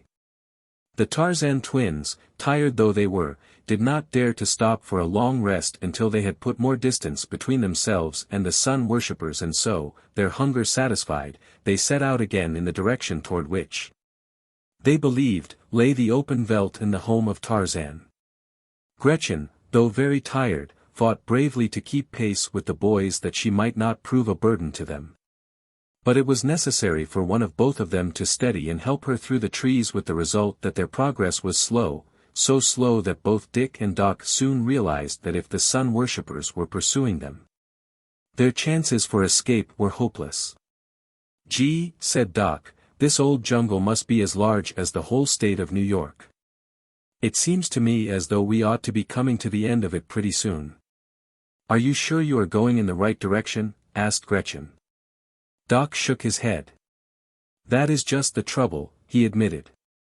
We think we are going in the right direction, but we do not know for sure. You see, explained Dick, we came into the jungle with Tarzan and neither of us paid any attention to direction. Then Tarzan went away and that terrible storm came, and the first thing we knew we were all turned around and were not very sure of any directions, except up and down. And then, said Doc, I am pretty sure that when we are going through the trees it is impossible for us to go in a straight line, and as more than half of the time we never see the sun, even when it is shining, there is nothing to guide us. You could probably get out all right if it were not for me, said Gretchen. Don't say that, said Dick, gallantly. On the contrary, we might starve to death before we found the way out if it were not for you. I am glad that I can be of some help, said Gretchen, but I know what boys think of girls. I have 2 brothers. Well, said Doc, candidly, I never did think a girl was much good for anything like this, but I sure have changed my mind now. Why, you are just like a boy the way you climb and everything. And you know so much about the jungle, too, said Dick. I am awfully glad we found you. You are not half as glad as I am, said Gretchen. It makes me frightened all over every time I think of Gulm and the others and the terrible things they talked of and the horrible plans they were making against the time that their new temple could be built. What were they going to make you do then? asked Doc. The girl shuddered. I know that those creatures offer human beings in sacrifices to their god, she said, and I, as their high priestess, was to have made the offering. They were going to make you kill people? Demanded Doc in an awestruck voice. The girl nodded. What horrible creatures, exclaimed Doc.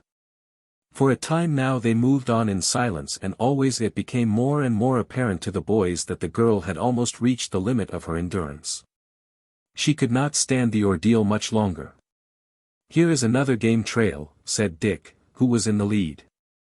It is running in the same general direction that we are going. I think that we should go down to the ground and take it easy for a while. We can make much better time on the ground, said Doc. And just as soon as we think it's safe, we can find a good place to hide and get some rest, added Dick, in approval.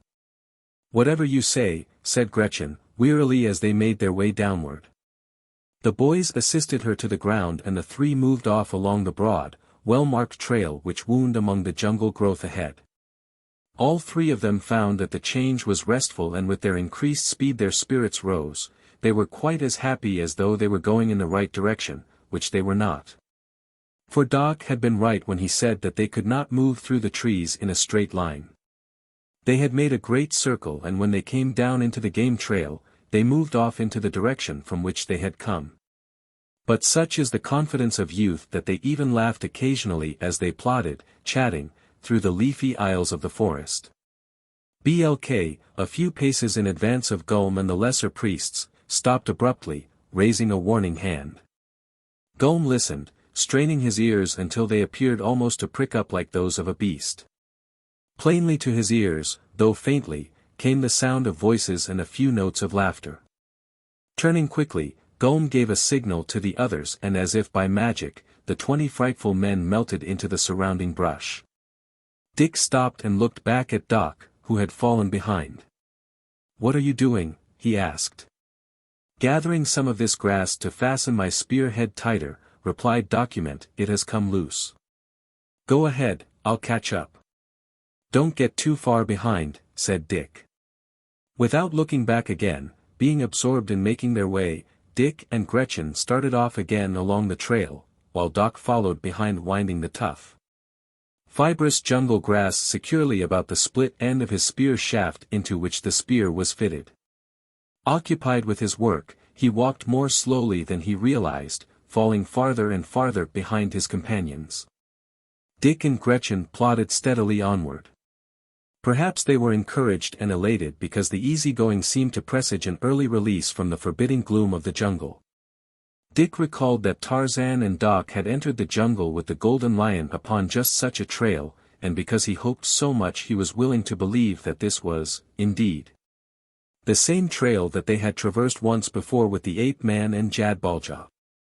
Do you know, he said to Gretchen, that this is about the first time since we were lost that I have felt really certain that we are on the right trail and that our troubles are about over. I hope you are right, said Gretchen, and then she voiced a little cry of terror and turned and seized his arm. Oh, Dick, look, she cried, and at the same moment the 20 terrible men rose from the underbrush all about them. Blk seized Dick and disarmed him, while another grasped Gretchen and tore her away from her companion. Down the trail behind them, Doc heard Gretchen's cry and the guttural voices of the gorilla men. Dick, he cried, oh, Dick. And started at a run along the trail in pursuit of them. Dick thought quickly. He realized that they were helpless prisoners and that if Doc was permitted to run into the ambush no good could be accomplished by it, since he, too, would be immediately taken prisoner and disarmed. Go back, Doc. Go back. The sun worshippers have got us. You can help us better if they do not catch you, too. Take to the trees. Quick, cried Gulm to his fellows. There are more of them. Go and catch them. Instantly a half-dozen of the lesser priests started at a run along the trail in the direction from which Doc's voice had come. One of them, fleeter than his fellows, caught a glimpse of Doc as he swung into the lower branches of an overhanging tree, and ape-like the priest followed. Doc, already close to physical exhaustion, fled as rapidly as he could, but at each backward glance he realized that the powerful gorilla man was overhauling him. It would soon all be over. In another moment the creature would be upon him, either to strike him down with his heavy cudgel or to take him back a prisoner and a prospective sacrifice. Like a cornered beast, Doc turned at bay. He stood in the branches of a great tree, his feet firmly planted upon the rough bark of two mighty limbs, his back against the huge hole. The gnarled man was swinging toward him. The little, red-rimmed, close-set eyes were glaring through the matted hair that covered the bestial face.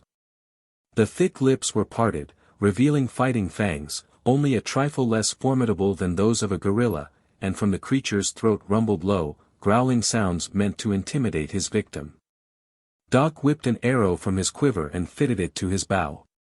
The gorilla man, sensing his intentions, voiced a challenging roar and swung his cudgel as though to hurl it at his foe, but his gesture of defense came too late.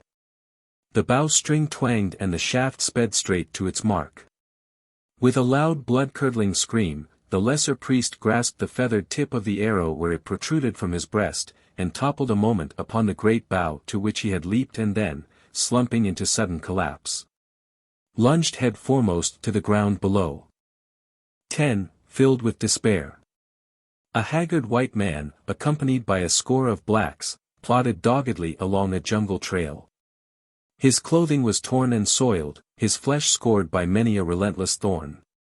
Great dark circles were beneath his eyes, eyes that were filled with the anguish of spiritual torture and hopelessness. Two blacks, who moved in advance of the balance of the party, halted for a momentary rest, and the others, closing up, joined them. "Are there no signs, Natando?"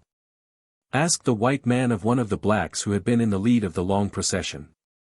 "No, Bwana," replied Natando, "since the great rain we have seen no tracks." "Up until then we followed them easily," said the white man. "During the rain they must have turned in a new direction. Perhaps we had better retrace our steps until we come upon the tracks again. We cannot go through this jungle aimlessly." "Look," whispered one of the Negroes in a low, affrighted voice. He was pointing his arm ahead of them along the trail.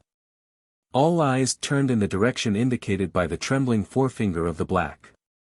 Just ahead of them, majestically conspicuous in a frame of leafy verdure, where the trail turned from view, they saw a great black-maned forest lion surveying them. The white man and 4 or 5 of the others who were armed with rifles cocked them. In the jungle, one has to be always prepared. "Do not shoot," said the white, "unless he comes toward us. If we wound him, he will charge, but if we do not fire, he may go away." They stood thus for a moment, the lion watching them intently, and then, to the amazement of the little party, an almost naked white man appeared from beyond the turn in the trail and stopped at the lion's shoulder. The man, too, eyed them in silence for a moment, and then he raised his hand with its palm toward them and addressed them in one of the more common Bantu dialects.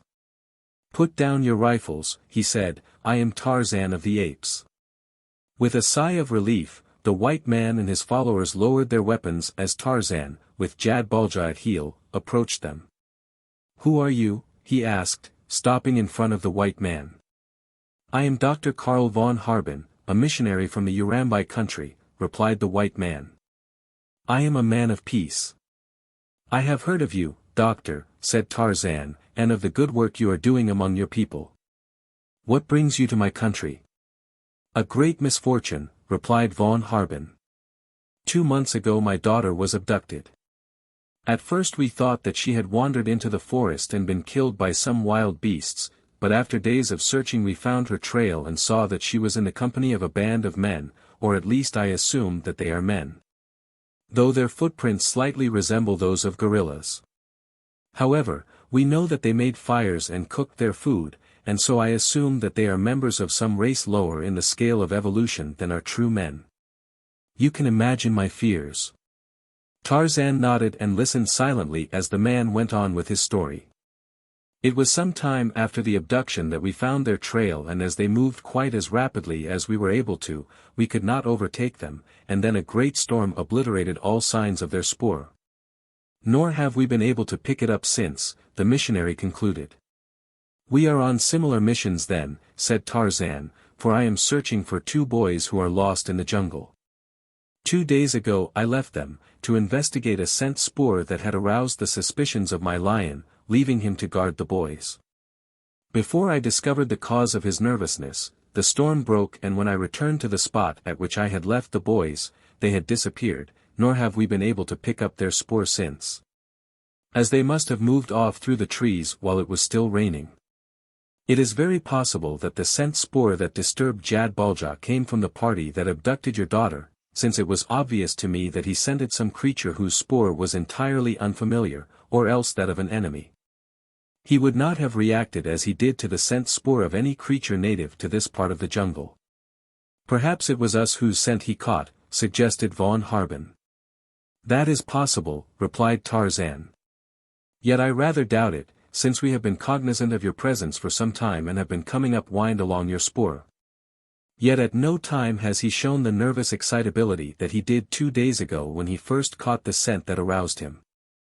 Let us join forces, said von Harbin, and search together for the 2 boys and my little girl. If Jad-bal-ja and I cannot find them, replied Tarzan, they cannot be found. I can see from your appearance that you are upon the verge of exhaustion. A mile from here there is an open grove in the forest through which runs a small stream.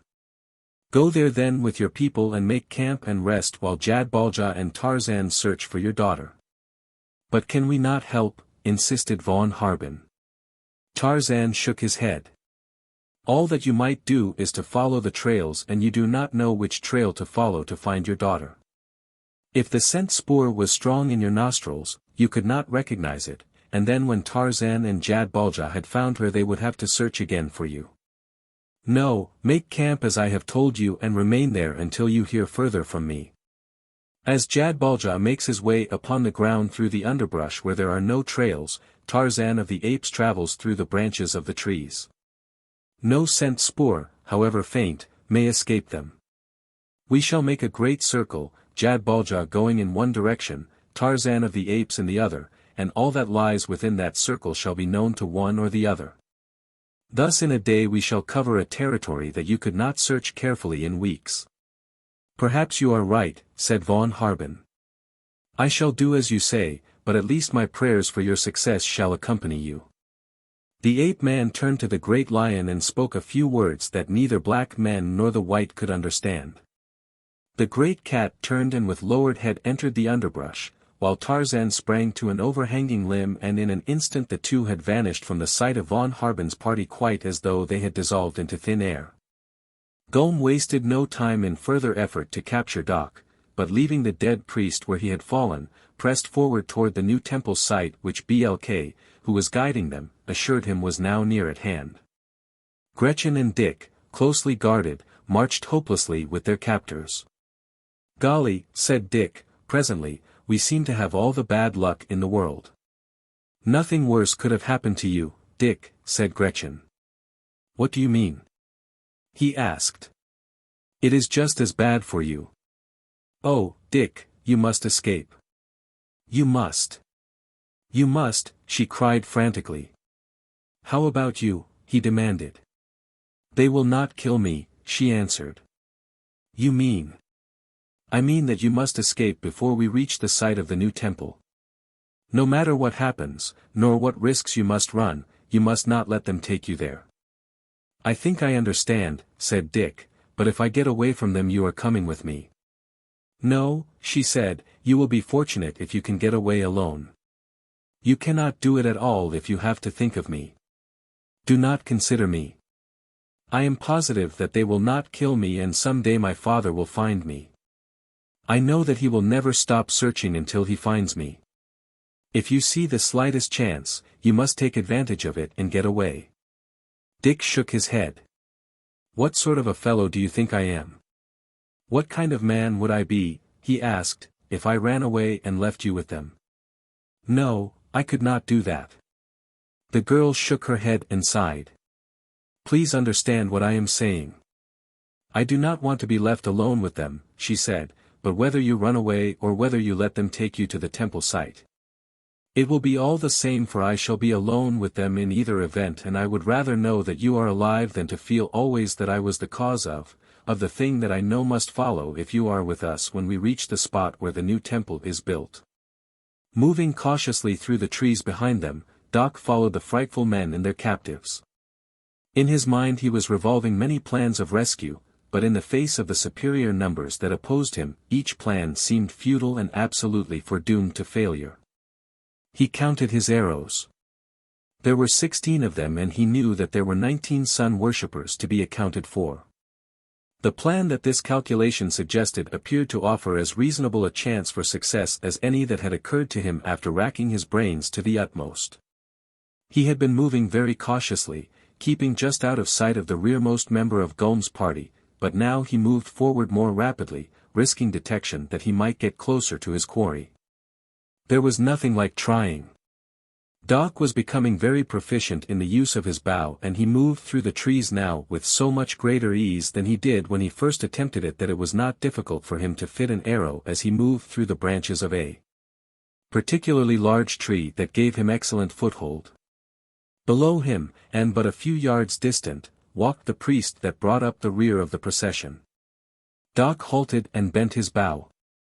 The priest screamed and lunged forward upon his face, and in the same instant Doc sprang quickly back behind the foliage of the tree and moved swiftly off into the jungle for 100 yards.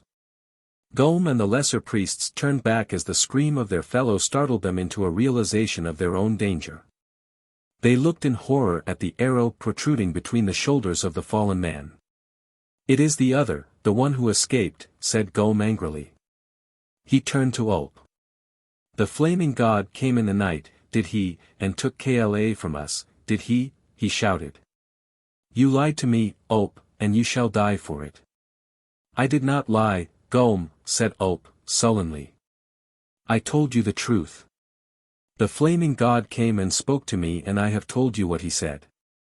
That he was pleased with us is proven by the fact that he not only gave us back our high priestess, but offered us 2 sacrifices in addition. Is it his fault that we captured but one of them? Is it my fault? If you had captured them both, Gulm, this would not have happened. The flaming god is punishing us, not for what I did, but for what you did not do." "Very well," said Gulm, "you shall walk behind the rest of us so that you may capture the other sacrifice, if he returns," and with a sudden growl, Gulm resumed the march. 11. Striking from the rear. ULP did not like the idea of marching in the rear with his back continually exposed to the arrows of an unseen foe. He turned his head about so often to look behind him that his neck pained him, and then he turned around and walked backward for a while until the others got so far away from him that he became frightened and turned and ran rapidly to overtake them. Meanwhile through the trees behind him came an American boy, and now there were only 18 enemies ahead of him and there were 16 arrows in his quiver. For he had descended to the trail after the sun worshippers had moved on and wrenched the arrow from the body of his second victim. It was grim and terrible work for Doc, who never in all his life had really wanted to kill anyone, nor did he wish to now.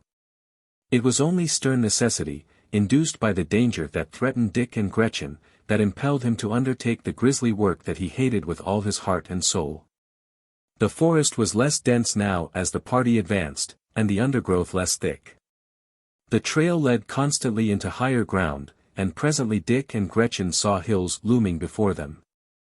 BLK led them into the mouth of a ravine, which rose steeply upward into the hills. The great trees of the jungle disappeared and, in places, the undergrowth gave way entirely to rock formations that supported no vegetation. Doc, coming to the edge of the jungle, surveyed the landscape ahead. In a glance he saw that the trees were too scattered to offer him a continuous trail above the ground, and there were many places where the underbrush was so scant as to afford no sufficient shelter for him. But to the left of the ravine, a gently sloping hogback, strewn with great boulders, seemed to offer him the best chance of concealment and the easiest trail from which he might keep the quarry in view. Ulp had caught up with his fellows and followed close behind them, as Doc clambered upward among the rocks to the summit of the hogback. Here he found a well-marked game trail along which he could move with ease and, presently, he looked down into the ravine upon the little party. Here was another opportunity. Again his bow twanged, and as he dropped behind the concealing shelter of a great boulder, Ulp voiced a horrid shriek and crumpled to the ground. Golm was furious, not because Ulp had died, but partially because he had been robbed of an intended sacrifice for the flaming god and partially because he realized the menace to all of them of this unseen foe, who clung so tenaciously to the rear from where he might pick them off one by one at his leisure, while they were helpless. "It is the anger of the flaming god," he cried. "How much further to the temple site, Blk?" "We are almost there," replied the guide. "It is well," growled Golm. "We must offer a sacrifice to appease the wrath of the flaming god," and his eyes rested upon Dick. Gretchen heard and understood. She turned imploringly to her companion. "Oh, Dick," she cried, her voice almost a sob. "You must escape at once. There is no time to spare. If ever we reach the temple site, you will be lost." An arrow, speeding silently, buried itself in Golm's leg, eliciting a cry of pain and anger. He wrenched the missile from his flesh, his eyes searching the direction from which it had come. Then, quite unexpectedly, for a moment he glimpsed Doc upon the summit of the ridge, and then the lad stood up, clearly revealed to all of them. "Don't give up hope, Dick," he shouted, "but look for me tonight. I will try to find a way to get you and Gretchen after dark. Be ready." "It will be too late then, Doc," cried Gretchen. "If Dick is not saved in the next few minutes, he never will be." "I will do the best I can," said Document.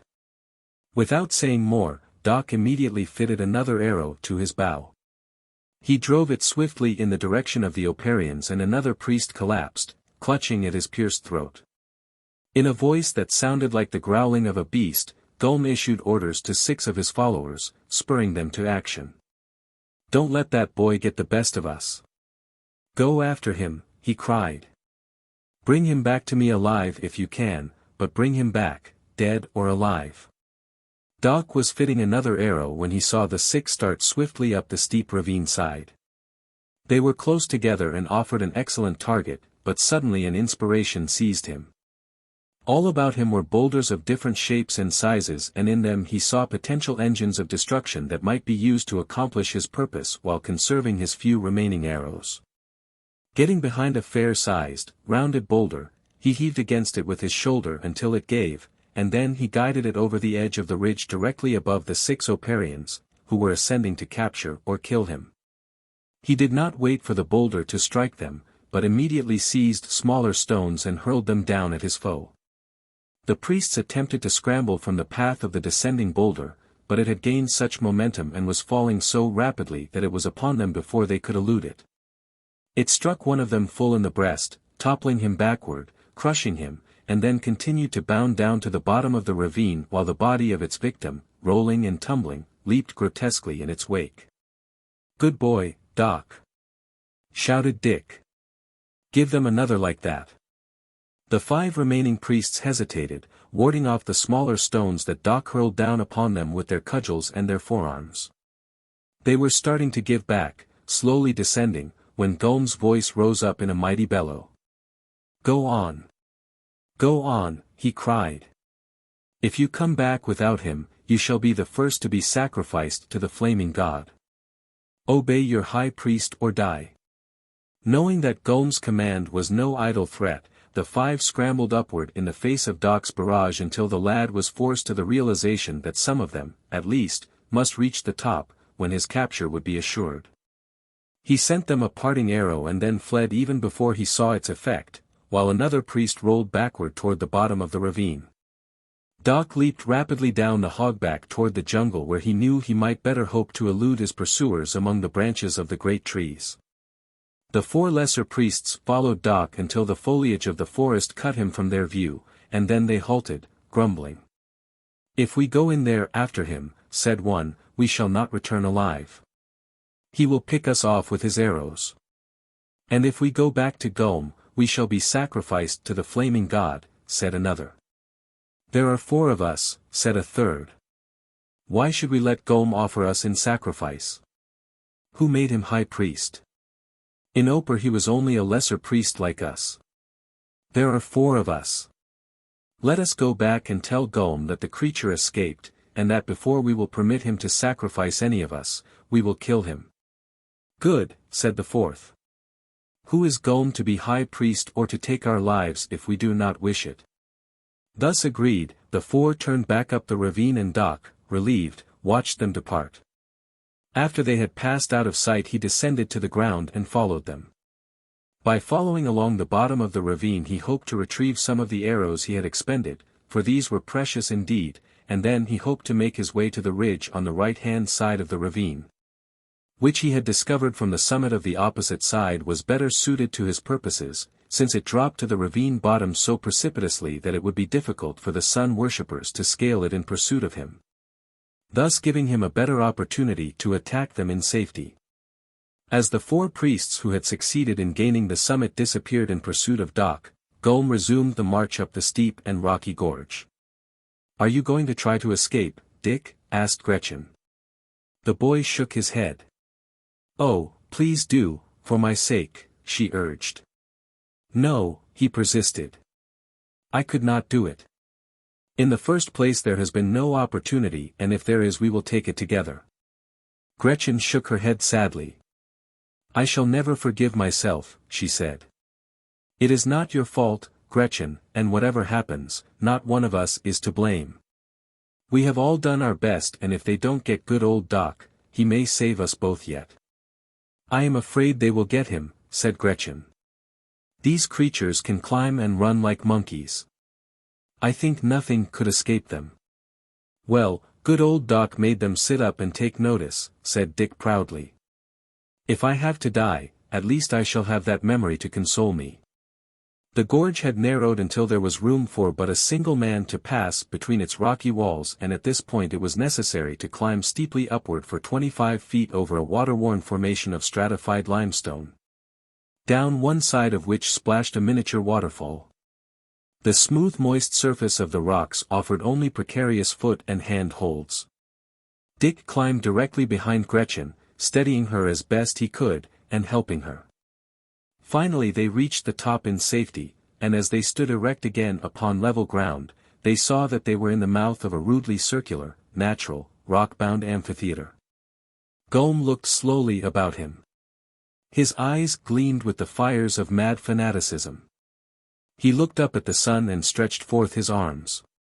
"Here, O great and mighty God of our ancestors," he cried, "we shall dedicate to you the new temple and the new city that shall be raised in your honor, and here, before you hide your face again from the eyes of your people, we shall consecrate this ground as befits the holy purpose to which it shall be dedicated. Have patience with us, God of our fathers. You have waited long, but the time has almost come, you have not long to wait." He turned quickly to the lesser priests, who had knelt behind him. "Quickly," he said, "go and gather stones and raise an altar." Gretchen grasped Dick's hands and commenced to sob, softly. 12. The Sacrifice. Doc, following cautiously up the bottom of the ravine, watching and listening ahead, lest he run into an ambush, gave no thought to any possible danger that might lurk behind him. And so he neither heard nor saw the silent thing that moved stealthily in his tracks. With growing horror, Gretchen watched the construction of the altar that the lesser priests were hastily throwing together. Strewn about the amphitheater were many fragments of flat limestone rock, and these the priests were building into an oblong structure, about 3 feet high, with a more or less level top, 4 or 5 feet long and a couple of feet wide. Its greater dimension lying due east and west. During the building of the altar, 2 priests stood close upon either side of Dick, and now that it was finished, Golm signaled to bring him forward, and he also commanded the girl to approach. The lesser priests arranged themselves in a circle around the altar, at the foot of which stood Golm.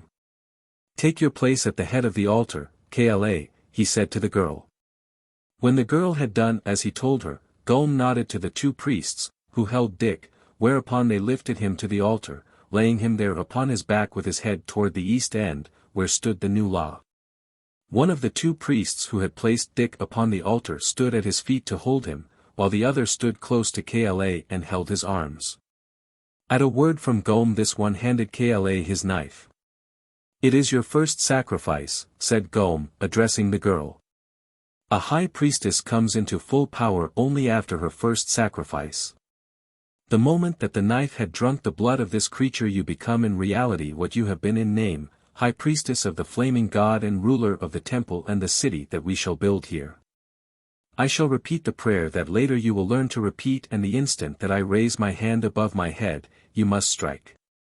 I cannot, said the girl. You cannot? Screamed Gome. But you will when you know that the fate of a high priestess, who refuses to make an offering to the flaming god, is far more terrible than the death from which you would save this creature, a futile sacrifice on your part since, if you refuse, both of you shall die. What is he saying? Asked Dick in a whisper. He wants me to kill you with this knife, said Gretchen. Dick closed his eyes. What else did he say? He asked. He said that if I do not kill you, they will kill you and they will kill me also. Gome was slowly chanting a long, monotonous prayer. The priests were kneeling, their foreheads upon the ground. Do as he tells you, said Dick. Doc is risking his life to save us. If we are both killed, it will be in vain. There is no chance for me, and I would rather feel that I am giving my life to save you than that I must die uselessly to gratify their lust for blood. Gretchen closed her eyes and raised the knife high above her head. Doc climbed cautiously upward, and when he came to the body of Ulp, he stopped and withdrew his arrow from the lesser priest. As he did so, he became conscious, as we sometimes do, of a feeling that he was being watched, that unseen eyes were looking at him. He glanced quickly up the ravine in the direction the 4 sun worshippers had gone, but he saw no one. Then, he turned around, drawn by a horrid feeling that something was very close behind him. With difficulty the boy smothered a horror-stricken scream. His knees weakened so that it was with an effort that he remained erect. He seemed to be held in a paralysis of fear that gripped every muscle in his body. He felt the goose flesh rise upon his cold skin, a sickening tremor ran up his spine, and it seemed that his hair rose upon end. Not 5 feet from him stood a great lion, its round, yellow-green eyes peering straight into his. Doc tried to think of a prayer, but the only one he could remember was, "Now I lay me down to sleep," and this he could only think, since his lips were stiff and his throat parched. The time seemed to stretch to an eternity that the lion stood there glaring at him with those unblinking eyes, yet it was only a moment. Then the beast moved slowly toward him, but even then Doc could not break the spell of terror that held him paralyzed. Nearer and nearer came the dread carnivore. He could feel its hot breath upon his naked body. It rubbed its head against his side, and then he felt its hot, rough tongue upon his hand. Like a title flashed upon a screen, a sentence burned suddenly bright in Doc's memory, _ do not touch him unless he comes and rubs his head against you. _ It was Jad-bal-ja. Doc's knees gave way entirely and he sat down suddenly upon the hard ground. The golden lion looked at him questioningly, and Doc laid his hand upon the beast's mane and buried his face in the great black collar, sobbing. It was just for a moment that the reaction of the nervous strain he had undergone held him in its grip. Then he gained control of himself and sprang to his feet. Not far away Dick and Gretchen were in danger. The girl had told him that if he were going to save Dick he must do it at once. Perhaps even now it was too late. "Quick, Jad-bal-ja," he cried, and he turned and started up the ravine at a run. The golden lion, knowing that he was on the right trail, did not wait for the boy, but leaped swiftly on ahead. Gome, chanting his monotonous prayer, approached its end. Kala was looking at him now, her blue eyes wide in terror, but held by some horrid fascination upon the face of the gnarled high priest. Suddenly Gome stopped his monotonous chanting, and raised his hand above his head. "Strike," he cried. "I cannot," wailed Kala. "Strike, or you die," thundered Gome. "Strike," whispered Dick. "It is the only way."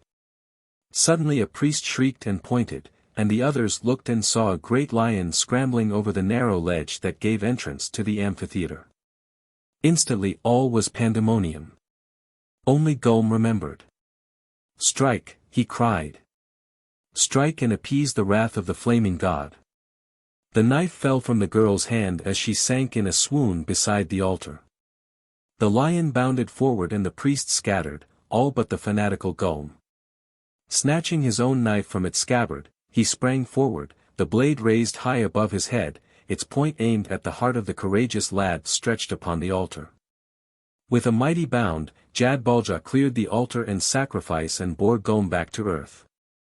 Once, just once, those awful jaws closed upon the face of the high priest, and then Jad-bal-ja stood above his kill and looked about him. At the same instant a voice rang out from the summit of the rocky escarpment surrounding the amphitheater, and the lion looked in the direction of the speaker and then lay down upon the body of the high priest. With the agility of an ape, Tarzan dropped quickly down the rocky precipice to the bottom of the amphitheater. The lesser priests recognized him and sought to flee, but he called them back in their own tongue, threatening to send Jad-bal-ja among them if they disobeyed. Sullenly they returned and clustered together at one side of the altar, the side opposite that upon which Jad-bal-ja still lay upon the dead body of their leader. At the sound of Tarzan's voice, Dick had opened his eyes and then sat up. In an instant he saw what had transpired and knew that he was saved. Never in all his life had he seen a more welcome sight than that of the great lion lying at the foot of the altar and the half-naked ape-man moving quickly across the amphitheater toward him.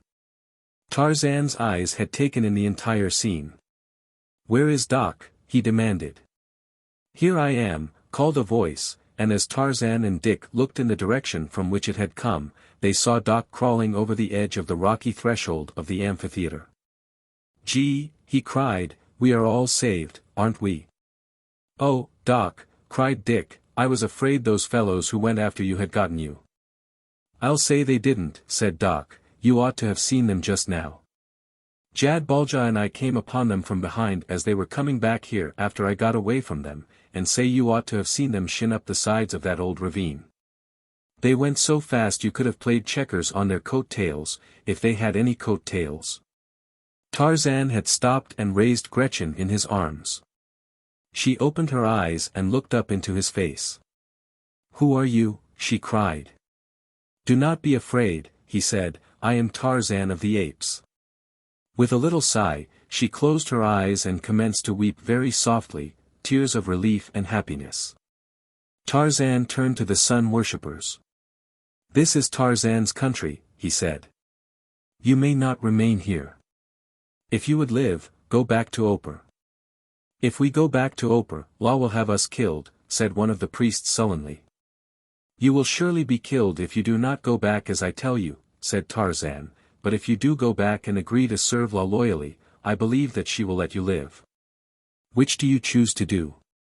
The priests whispered among themselves for a few moments. "We will go back to Opar," said one of them, finally. 13. The End. A haggard white man paced nervously back and forth before a campfire that two blacks kept burning while their fellows slept. To and fro, back and forth, the man paced as he had done for hours, and then suddenly he halted and the blacks beside the fire seized their rifles and leaped to their feet, and the three stood listening. "Something is coming," whispered one of the blacks. "Yes, I hear it," replied the white man. "Perhaps it is the big bwana, Tarzan," suggested the other black. "Then we had better awaken the others," said the white man, and a moment later the entire party had been aroused and men with rifles, or spears, or bows and arrows stood ready and waiting for whatever it was that was coming toward them along the jungle trail. They did not have long to wait, and as the party came in sight at the edge of the clearing, Von Harben cried aloud in his joy and ran forward to grasp his little daughter in his arms. "How can I ever repay you? How can I ever thank you, brave lads?" said Von Harben, when he heard from Gretchen's lips the entire story of her rescue. "Don't thank us," said Dick. "Thank Jad-bal-ja, the Golden Lion, for after all it was he who really saved Gretchen."